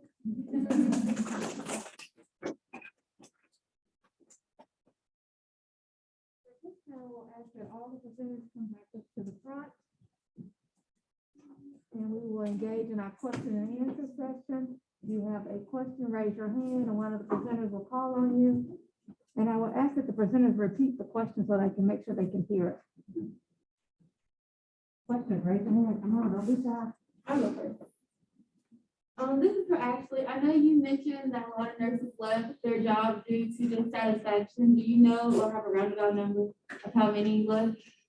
Yes, I think it was about 6% left the nursing profession. No, 6% left the workplace and like 4% left the whole nursing profession. I have a question for Searcy. Did you observe Huddles in your clinical experiences, and what did you learn from that? Yeah, so she asked, let me repeat, she asked if I saw Huddles in clinicals and what worked the best, I guess, as far as like what kind of Huddles. So I did an externship over the summer, and that's when I really kind of started paying attention to this topic. I would be on some floors and they have a huddle with everybody involved. So the physician, the PT, like everybody that was involved in the patient's care would gather and talk about the patient. Other floors, they just had it with the nursing staff. And to me, like the floors that had everyone involved seemed to all be on the same page, because I would be on the other floors and I would see an angry doctor come up and asking why this patient hadn't been discharged when really they're waiting on oxygen to be sent home on. And so like that would have been an issue resolved with a social worker, something in that manner. So I think when everyone's involved, it works better. So. I have a question for Simon. Hey, I'm gonna give you buddy. I know, like I feel like I recognize her. Well, I was gonna ask, like, what's the best way for us to deal with the workplace bullying? I said, every time that it happens, you need to do something about it. I think if you let it linger on, that's one way that it's going to build up, and then, and it goes downhill from that. So report it if you can. I know a lot of people are afraid of retaliation. And to me, I would speak up. And whenever you see something that's being done, just say something. And another thing is, if you ever catch it, because I know we always talk about other people, and that's just human nature, but pretend that is being reported, and that you can just hit send, and then now the person knows. So just be mindful.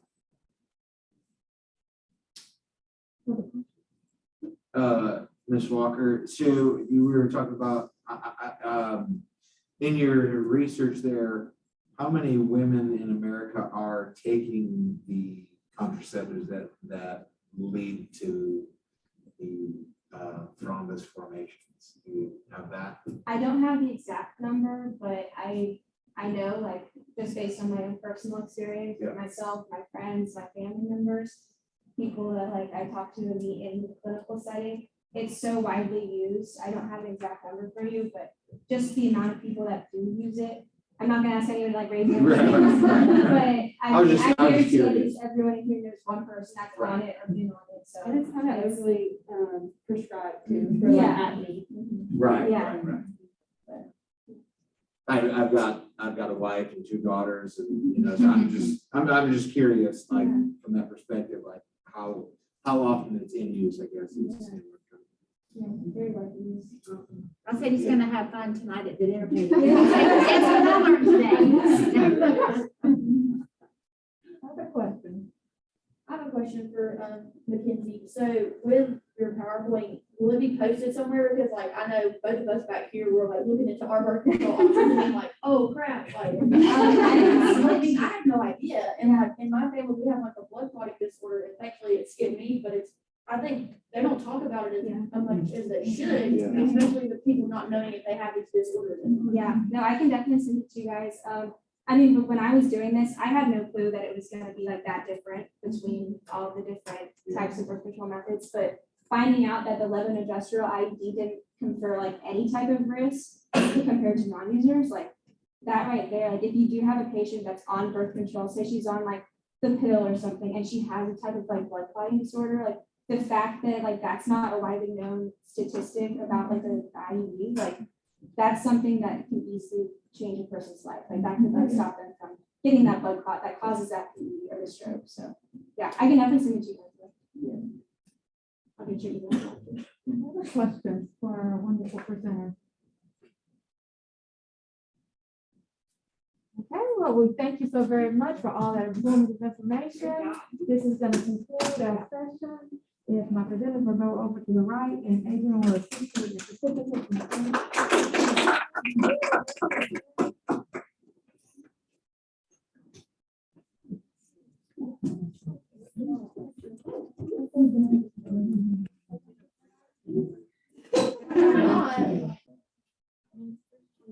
Okay.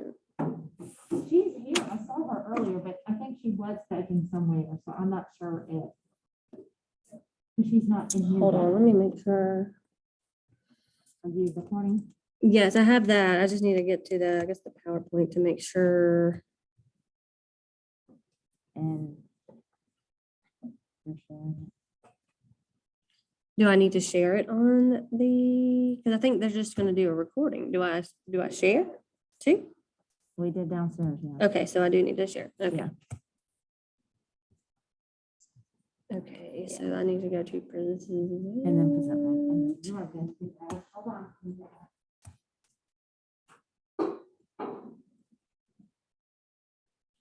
So is it going to, okay, it is going to work. Okay.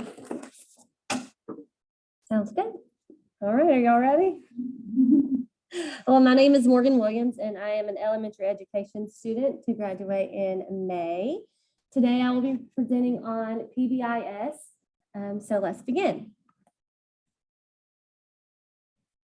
First, PBIS stands for Positive Behavioral Interventions and Supports, which is an evidence-based, data-driven framework proven to reduce disciplinary incidences, increase a school sense of safety, and support improved academic outcomes.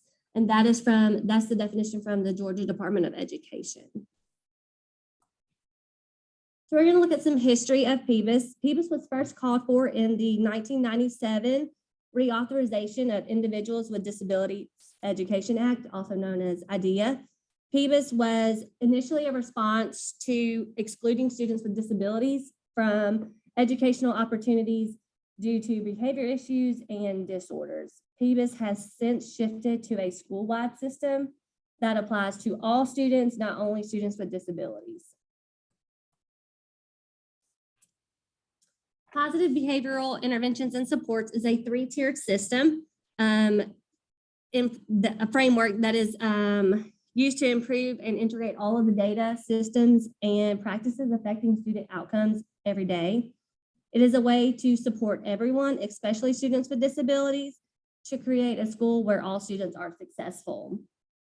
However, PBIS is not a curriculum you purchase or a one-day professional development training that you can go to. It is a commitment to a school-wide change.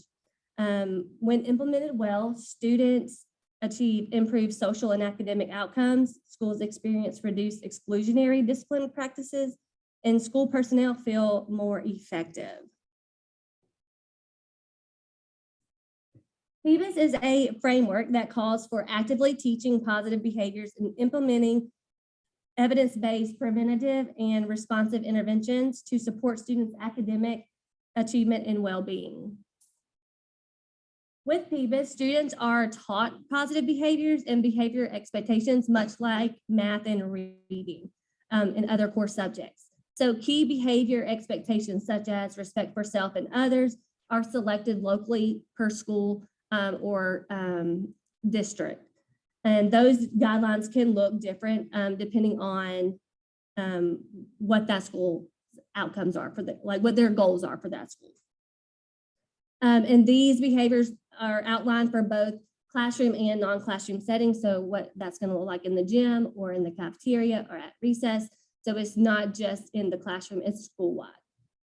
And time is dedicated to teaching, modeling, and practicing these behaviors, and students are acknowledged and rewarded for exhibiting them. And then I have a counselor from a local elementary school said that PBIS has provided an opportunity for us to fix behaviors in the classroom by teaching expectations to students through our STAR expectations. This has led to students spending less time in the office and more time in the classroom learning. Okay. So I've said that PBIS is a multi-tiered framework, and that's 3 tiers to be exact. And these tiers align with the supports that students need. So tier 1 is the universal prevention. And this is where all students fall. And this is focused on preventing, being like, this is your proactive stage. This is what you're doing to prevent problem behaviors. And then tier 2 is your targeted supports. This tier supports students who are either not responding to your tier 1 preventions or who are at risk for severe behavior problems due to underlying conditions. So student needing tier 2 are targeted based off the data. And then tier 3 are intensive supports. So this tier supports the small percentage of students with severe behaviors that do not respond to tier 2 interventions. These supports are more individualized, targeted, or intense and focused. And so the same counselor also gave me this quote. She said, "Our school level PBIS team is a problem-solving team for behavior. We identify students needing tier 2 and 3 behavior supports using universal behavior screeners, and then their teacher input. Then we brainstorm ideas to help these students, whether it's a homework check or homework club, a binder check, behavior chart, peer or adult mentors, social skill groups, or outside counseling. Our goal is to work together to meet the needs of each student. Our main goal is to use data to identify and serve students appropriately." So many of you have heard of a tiered system called MTSS, or multi-tiered support system. And this is not the same thing as PBIS. So PBIS is under the umbrella of MTSS. So whereas PBIS is directed towards behavior interventions, MTSS it encompasses the whole child. So we're talking academics and social emotional behavior. Okay, and this is what it may look like in a school. So I got this from my local school, and this is their STAR expectations. So each letter of STAR is like a little thing for them to do. So strive to do your best, take responsibility, always work together, and respect yourself and others. And this is given to each student, their parents, and it's also posted on their website. So they teach these expectations school-wide, starting from day 1 every year. And this has provided an opportunity for students to learn how to succeed behaviorally and academically. And then students learn, as students learn and display the STAR expectations, parents are informed. The students are celebrated at monthly or quarterly school-wide assemblies. Each quarter, there is also a day where students who have met the grade level goals are rewarded. And this is an example of a local elementary school's fourth quarter goals and rewards. So each grade level has a different goal. So like for first grade, academic was be able to subtract their subtraction facts fluency growth. So can they do, usually it's like a, you have 50 subtraction problems that you can do in 5 minutes. And then their behavior goal is 80% or more positive points on Dojo. So if they meet those goals, their rewards are down here. So on May 18th, they're going to have an academic reward is their picnic at the pavilion during lunch. And then their behavior award is going to be a water day. So that's going to be like lots of different water activities.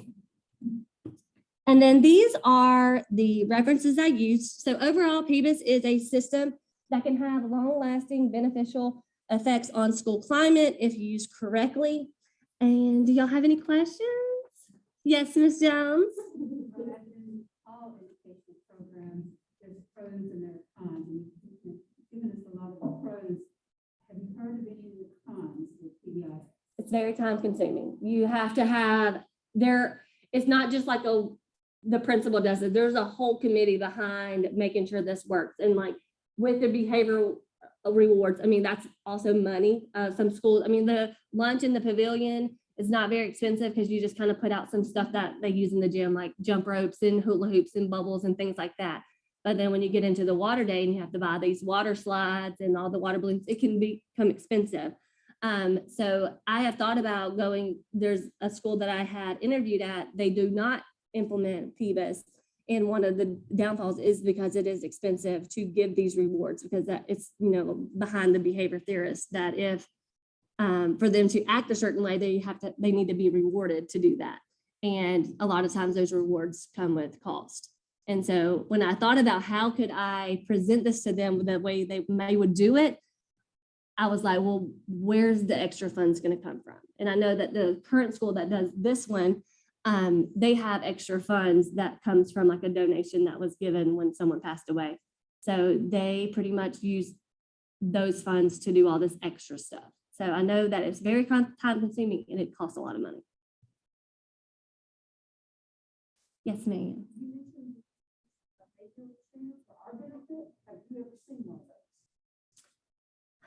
I have done a behavior screener for a BIP plan, for a behavior intervention plan that I've used for 2 of my students. So I have seen that. And it's pretty much subjective to what the teacher sees in the student in the classroom. And so your exposure to that to the school you were in, not through us. Not through y'all. Any other questions? I'm probably coming up on my time, or if I may have already exceeded my time. Okay, great. Okay, so. All right, Claire, so I am going to stop here. Yes, okay.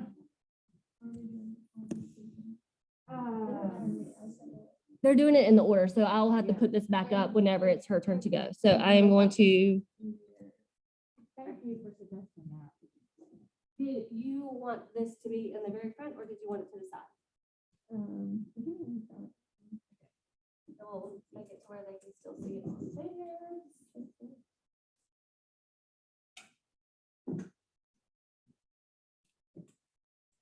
It is. All right, you should be able just to present up there. You don't have to be, this is going to hear you. Okay. So you should be fine. Oh, sorry.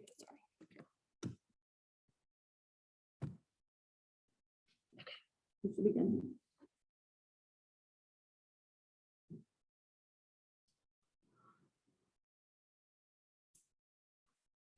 Go ahead, I'm just. Is that right? Yeah. And then like,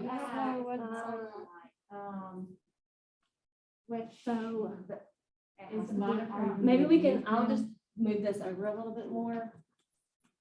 And maybe that will help a little bit. Is that in your face now? Is that better? Okay. Here's the thingy. She said that didn't work. Oh, okay. Okay, see that.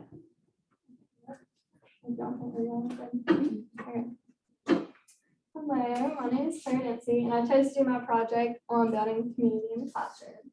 So the reason I chose this was from personal experience. So I started my internship, and there was a child who had some serious behavior issues, and he's not even in the grade that I was in. It's so bad that everyone was trying to help.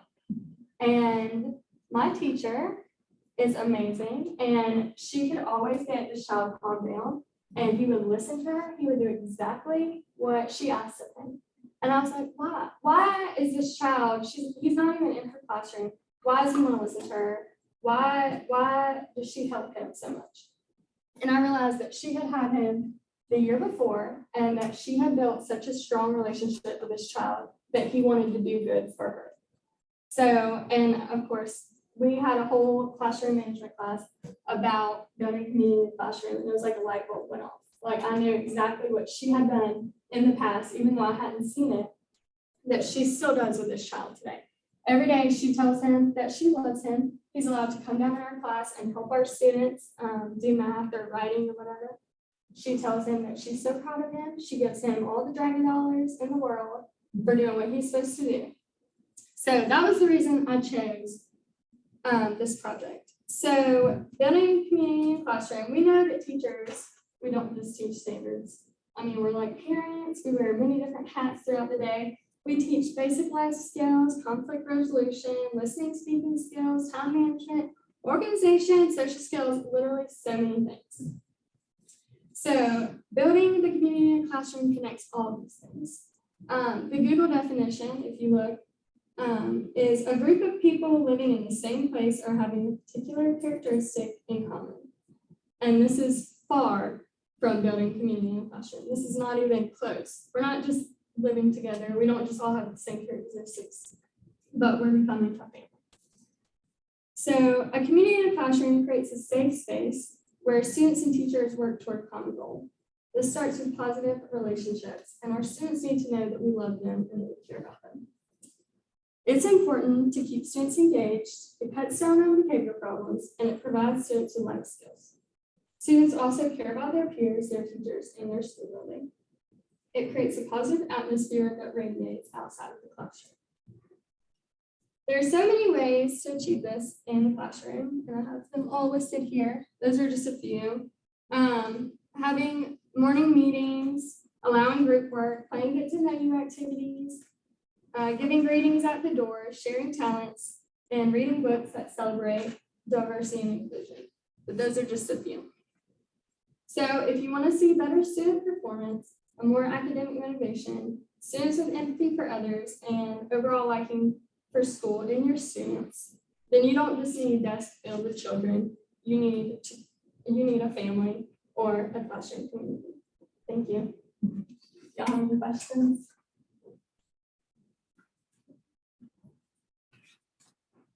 What is? I was gonna say, y'all have to have at least one. What is the hardest piece that you anticipate your first year teaching by yourself in getting this process started? So I feel like every first year teacher, when asked, what's like the most thing you're concerned with, and it's classroom management. So I feel like just being really conscientious about the students in your classroom, and you have to know them to be able to do this. You have to learn who they are. You have to learn their families by the first day of school, and you just carry it throughout the school year. You know families is a great start. Which one?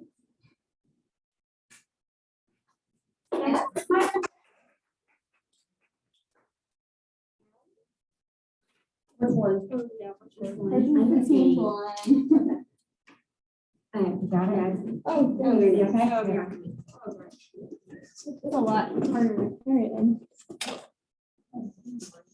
I'm a student worker, so you're fine. I'm supposed to do this. Sit back and watch me do it all. Thank you. I really wish I could figure out how to get this off. It's like driving me nuts. Let's just see if I can get this to turn off. I'll probably end up messing it up, so. Yeah, it's not going anywhere. Okay, tried. All right. That's okay.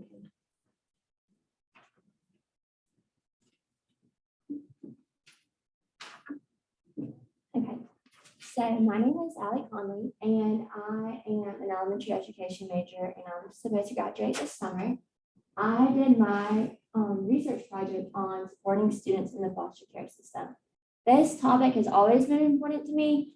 So, because when I was little, I was adopted by my dad, and so I've always had a special heart for students going through the foster care system, students being adopted, or kids being adopted that were growing up with me. But this year has been a whole different world, getting to know students, being from the teacher perspective and getting to know students going through this process and working with defects and that sort of stuff has become really important to me. So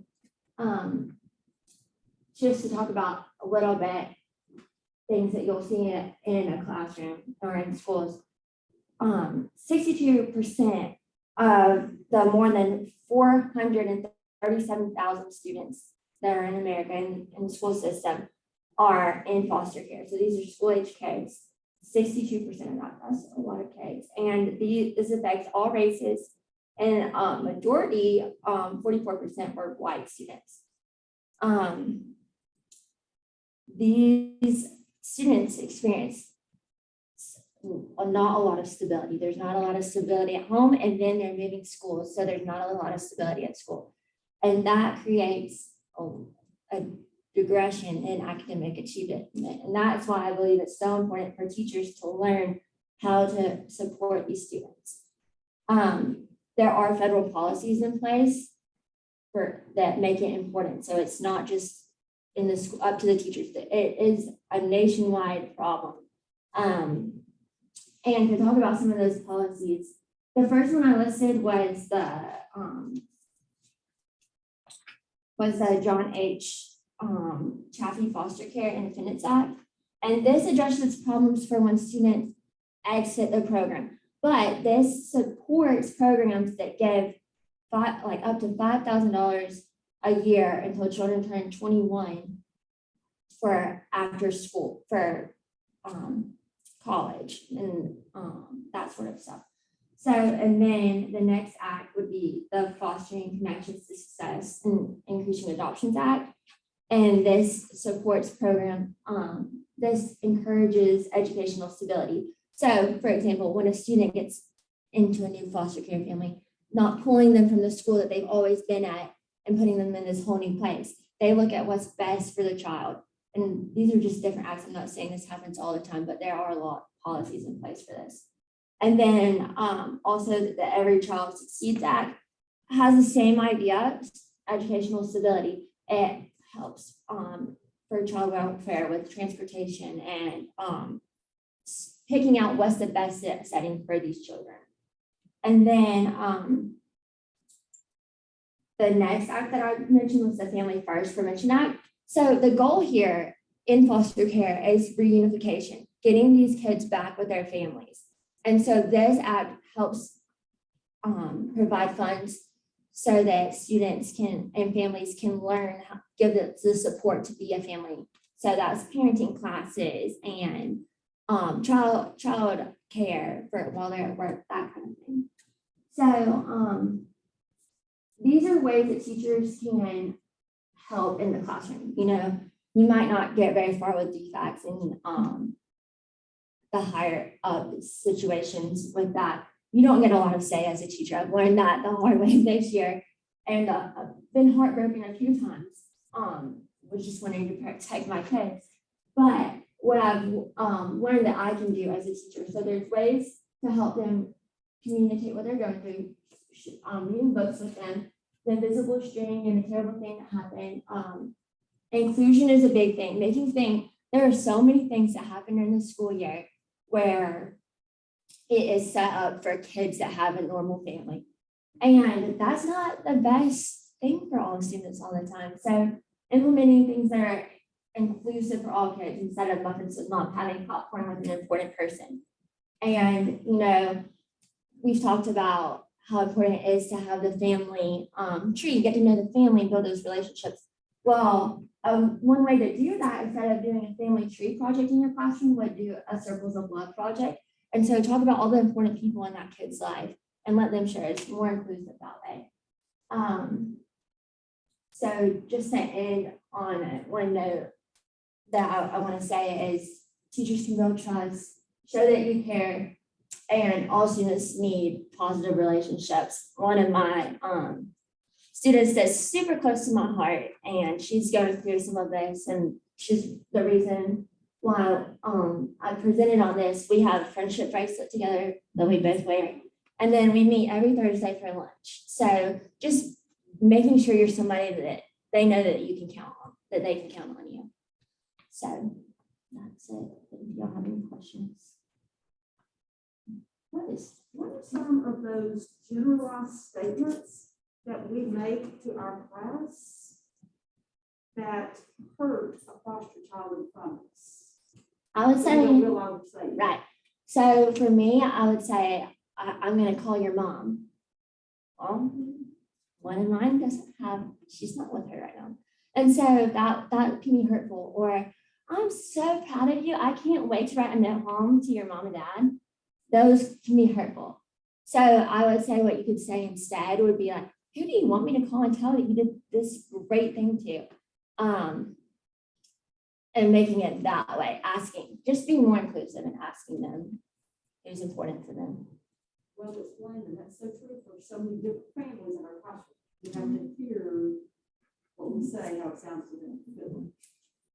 Any other questions? Can you explain the graph? This one? Yeah. Yes. So these are reasons why kids are removed from their houses, and 62% of kids are removed from their houses because of neglect.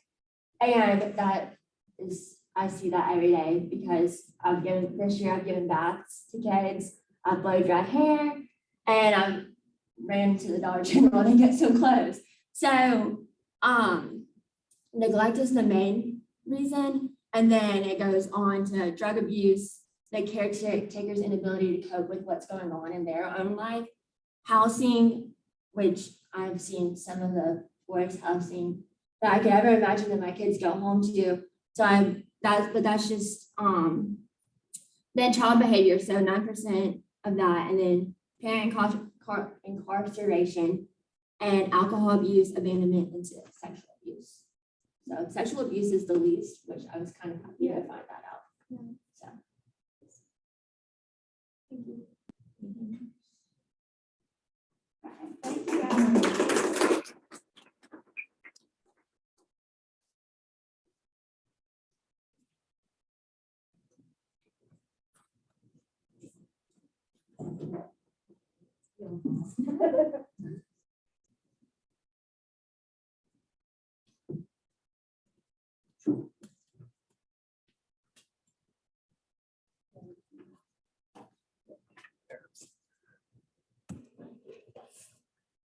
Oh, no, that might be worse. Let's see if I can get like.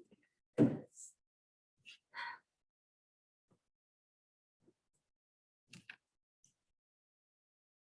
happens if I undo this part? Probably not. I don't know. It's not really. So why is Another suggestion is possibly moving this up some so that it goes looks over above it? Okay. Makes sense? We can try that. That might help you a little bit. Then if you stand a little bit more over here, so it doesn't hit you in the face. That a little bit better? Yeah, I might just have to stand a little bit away from it.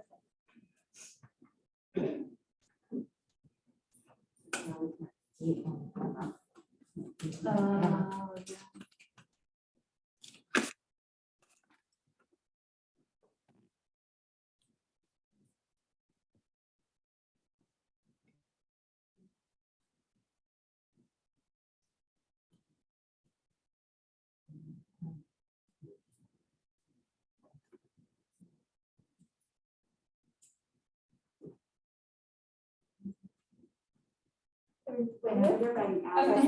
I'll just make sure everything's good before I start. My name is Ellie Dunn, and I graduated this May with my bachelor's in elementary education. And for this project, I chose to do movement in the classroom, and teach you how we integrate movement in today's classroom. I chose this because I come from a long line of teachers in my family, and my mom and my aunt were both physical education teachers for 30 years. Now they're both back doing it part-time. But something my mom always taught me that was important is movement. And so I firmly believe that movement helps in many different ways. I remember I used to like make up dances and songs to help remember different things from when I had big tests. But movement is a hot topic in education because it's not being implemented enough in the classroom. It's like the norm whenever you go into a classroom is people are sitting in their chair, they're quiet, they're looking at the speaker, or they're probably off looking somewhere else because it's not engaging. But you don't see them up and moving unless they're moving to a different small group or something else. They have to, whenever they have to go. So one reason that they don't do this is because not enough time. You barely have any time for transitions. In my personal internship schedule that the school made before I even was there, they do not have any kind of time for transitions. It's 8 to 8:55 is our specialist time, 8:55 to 10:25 is our reading time. So there's no, like not even 5 minutes to go to the bathroom.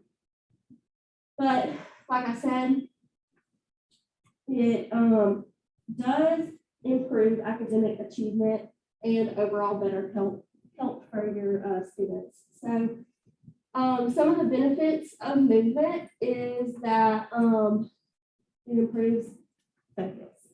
That's a big one. It boosts concentration and the ability to stay on task.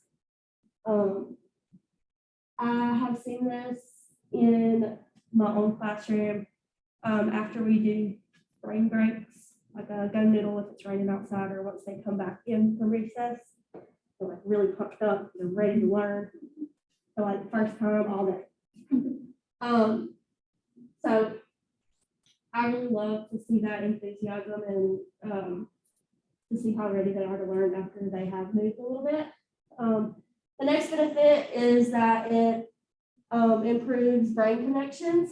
So regular exercise and movement causes physiological changes that help with memory.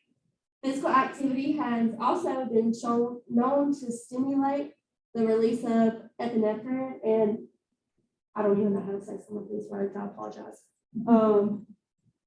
Adrenaline, essentially, enabling children to become more alert and ready to learn. So to maximize our students' brain potential, we need to get them up and moving. And the next one, overall better health. If you're moving, that's good for your body. We've all been taught that from a young age. You know how beneficial it is to just even take a walk.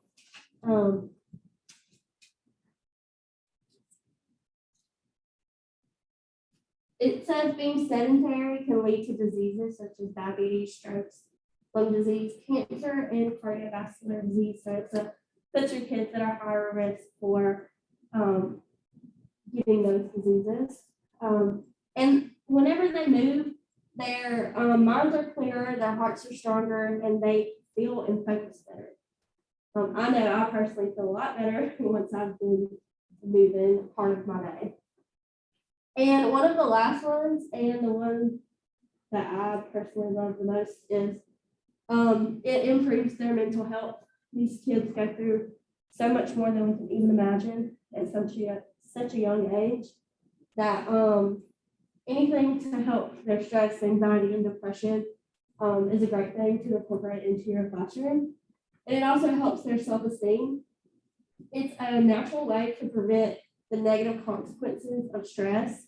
because it can ward off all the ill effects of chronic stress and actually reverse them. It reroutes the brain circuit, reduces muscle tension, and teaches a different outcome to anxiety-provoking situations. And whenever we're talking about movement, there are two different types. And one of the types is mindful movement, and the other one is non-mindful movement. Mindful movement is whenever you are taking part of the content and creating a movement that correlates. One of the ways that I learned how to spell onomatopoeia and remember it was my fifth grade teacher made up a song and a dance to it. I'm not gonna do that here. I'm not gonna embarrass myself.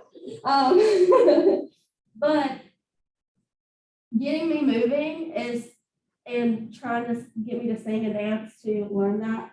I can still remember it to this day. So it integrates physical activities directly with learning subjects. For example, if you're teaching perimeter, you can have a rectangle drawn on the floor with tape. The students can walk on the outside to remember that perimeter means outside. And you can even have them numbered and count as you're walking. And then at the next little line, you can have them add that, and then they walk on the next one, and so on. But it's important to remind your kids that you're not grading their movement or grading or judging the way that they are moving. As long as they're moving, you shouldn't care in the appropriate sense. And non-mindful movement is the exact opposite of that. It is not a bad thing, but whenever you see the prefix non, you may think it means not, which it does. But in this sense, it's not meant in a bad way. It's just saying that non-mindful movements are just movements like walking, running, stretching, drawing, sitting on one of those little bouncy balls. That's why a lot of teachers now like to incorporate the flexible seating, so they do get to move a little bit without disturbing the class. But these are non-mindful movements because you're not associating them to anything, which I did not know that before doing this presentation, that they were called non-mindful and that there was a difference. And the next, like I stated in the benefits of movement, it affects the brain. And if you look right here at this little chart that I have, it shows you a brain after you've been sitting quietly at your desk doing your work. And then this is your brain 20 minutes after you take a walk. This red part right here is the most active parts of your brain, and the blue is the less active. So you see a lot of inactivity in your brain, essentially. And this right here shows you how much more like engaged you are and how much more you use your brain. So our brain processing takes up about 20% of our total metabolism through cognitive activities like memory, attention, and concentration. This concentration needs a strong flow of fuel, which is your oxygen essentially, to activate and enhance the brain's capacity to perform and learn. So any prolonged sitting and inactivity can lead to negative cognitive consequences, unfortunately. One of the most globally recognized studies found primary school students' level of cognitive function increased from just 20 minutes of walking. Students did better in an academic test and had improved attention. Since this study, there have been many other U.S. studies that have established links between physical activity and students' academic performance. Physical activity improves students' focus, retention, memory, consolidation, even their creativity and mood. So how does movement affect test scores? So Kathleen Kozol, she's a graduate student from Northwest Missouri State University. She did a study on the movement in the classroom, and they split their students into two groups. So one group of students moved in the classroom, the other ones did not. And you can see the kids who moved had a scored a proficient or advanced on their testing as their testing scores. And only like 3 out of the 15 kids scored beginning or progressing on their testing. So as you can see, there are many benefits of movement in the classroom, and there are many ways and times that you can integrate this in an appropriate setting. And that is all.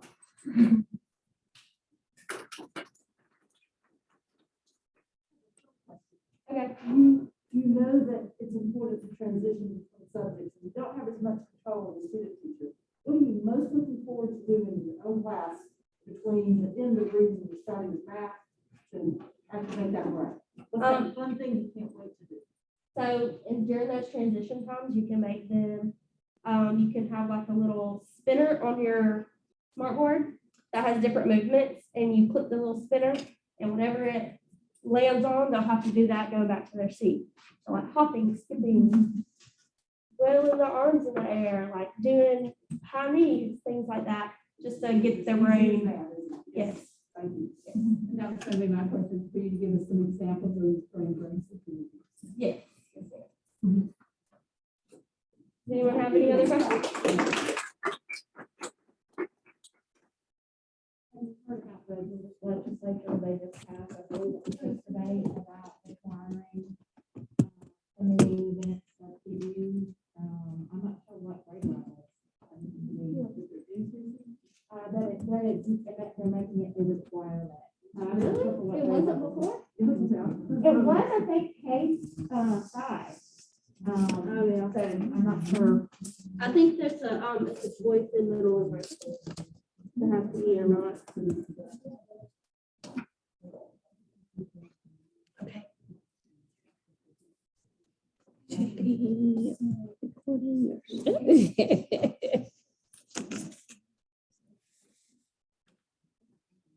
On this side. Huh? Good luck. Thank you.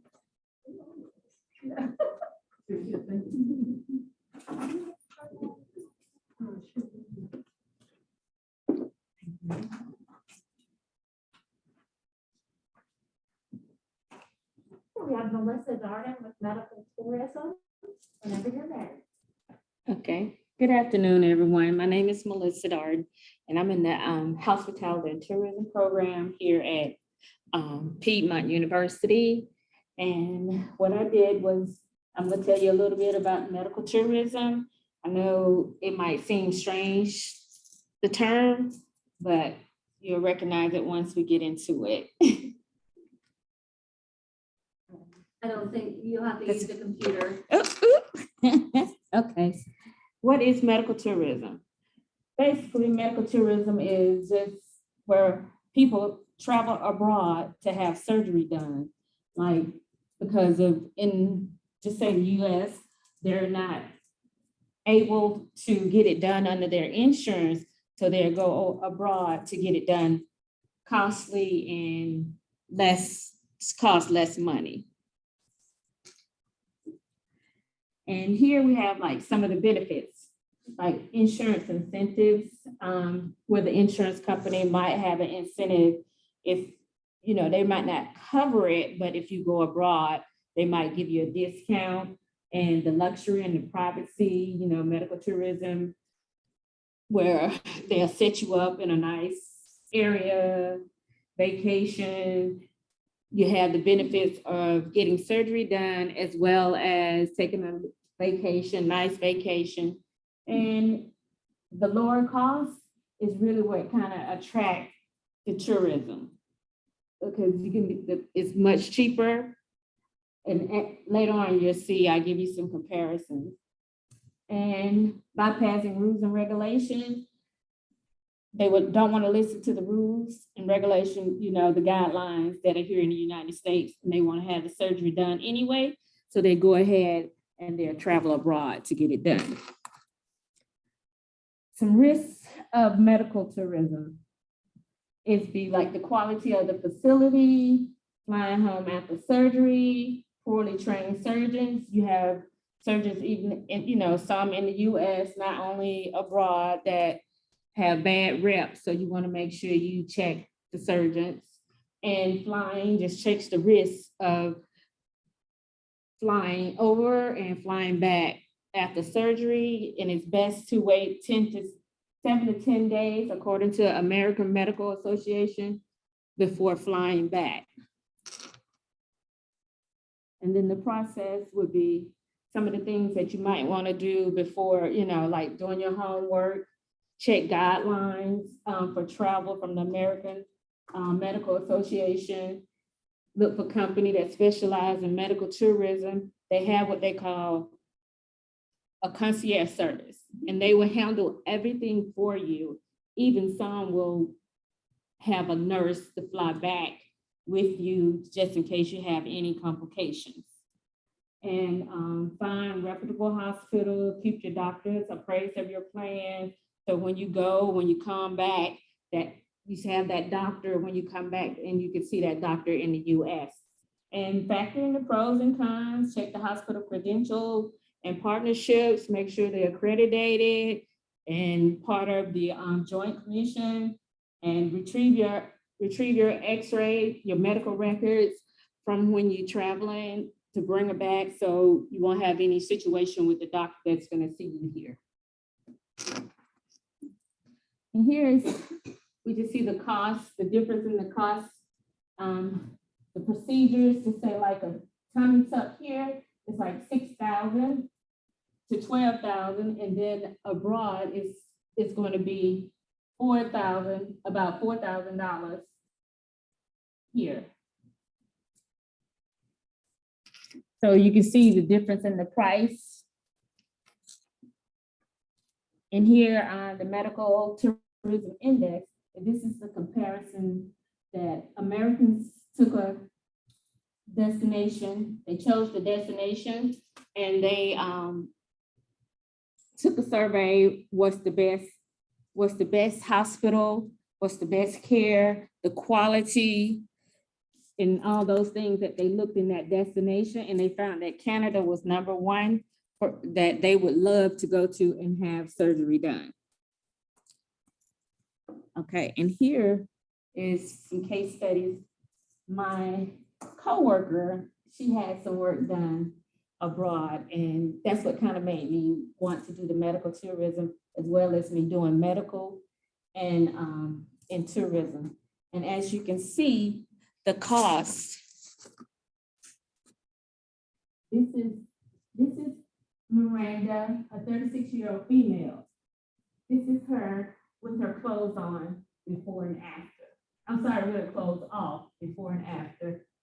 And this is with her clothes on before and after.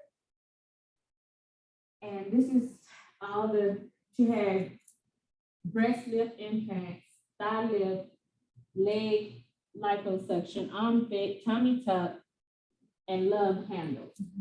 Like a total of $6,500. If she had that work done here, that work would have been like $37,000.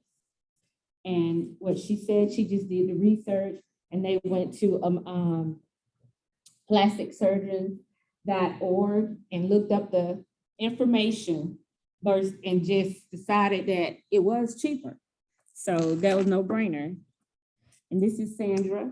And she was like, she didn't even do a consult with a doctor in the US. She just seen the price, and she knew that it was that's what she wanted to do, and it cost. And somebody else, it was word of mouth, referral. So she just went on and she did it. And here you can see the difference in her arm right here, and she's still healing right here. So that's what that is. That's the stitches here. So you see, that's have her arms tightened.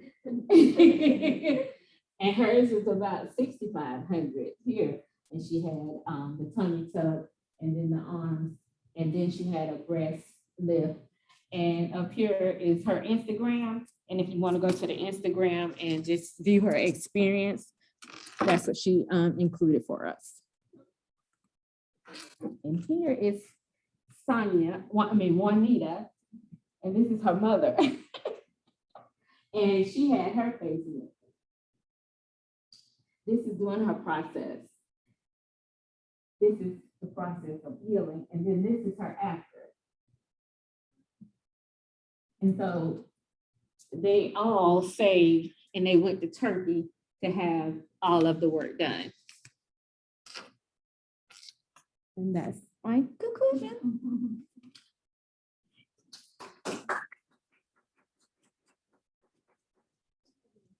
Share followed by a real serious question.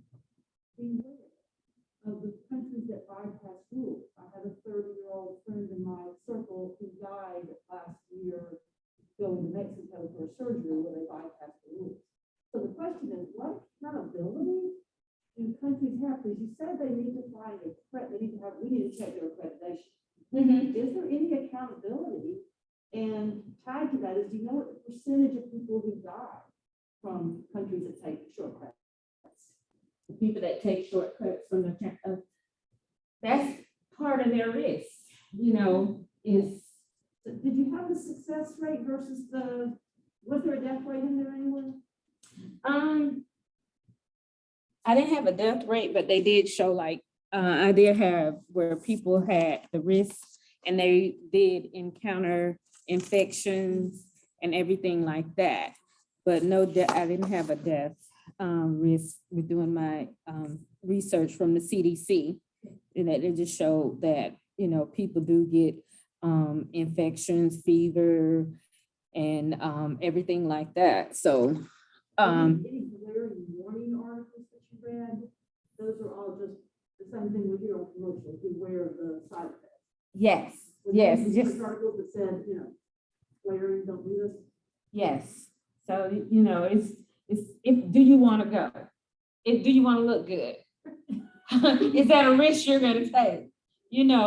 So, yeah, it's cosmetic, but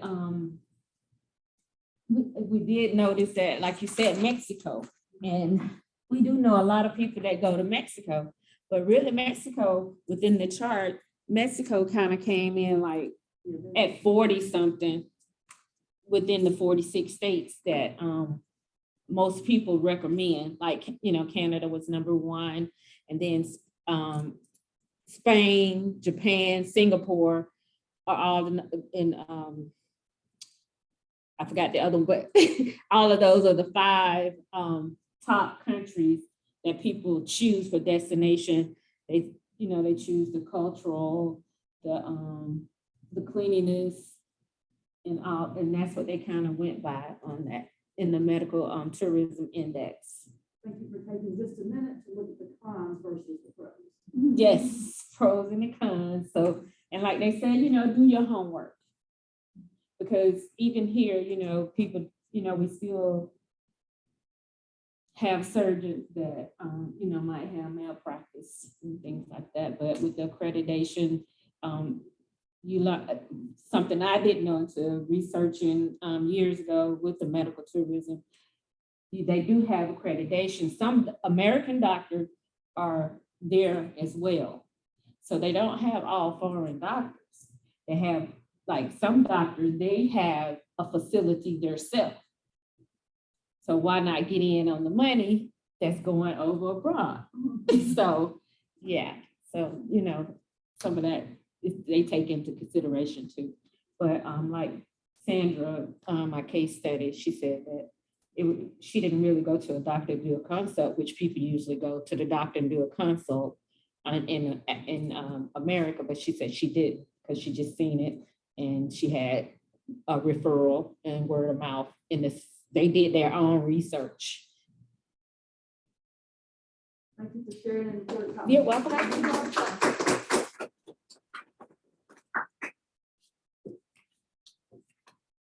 Anybody with blind, we've got some programs here, but thank you so much for coming. I want to say thank you to our judges, Professor Sheriff and Goodwin, and Ms. Marcel and that. So thank you guys. And I'd like to take a picture with you from your, send it to you. let's see. I can stop sharing.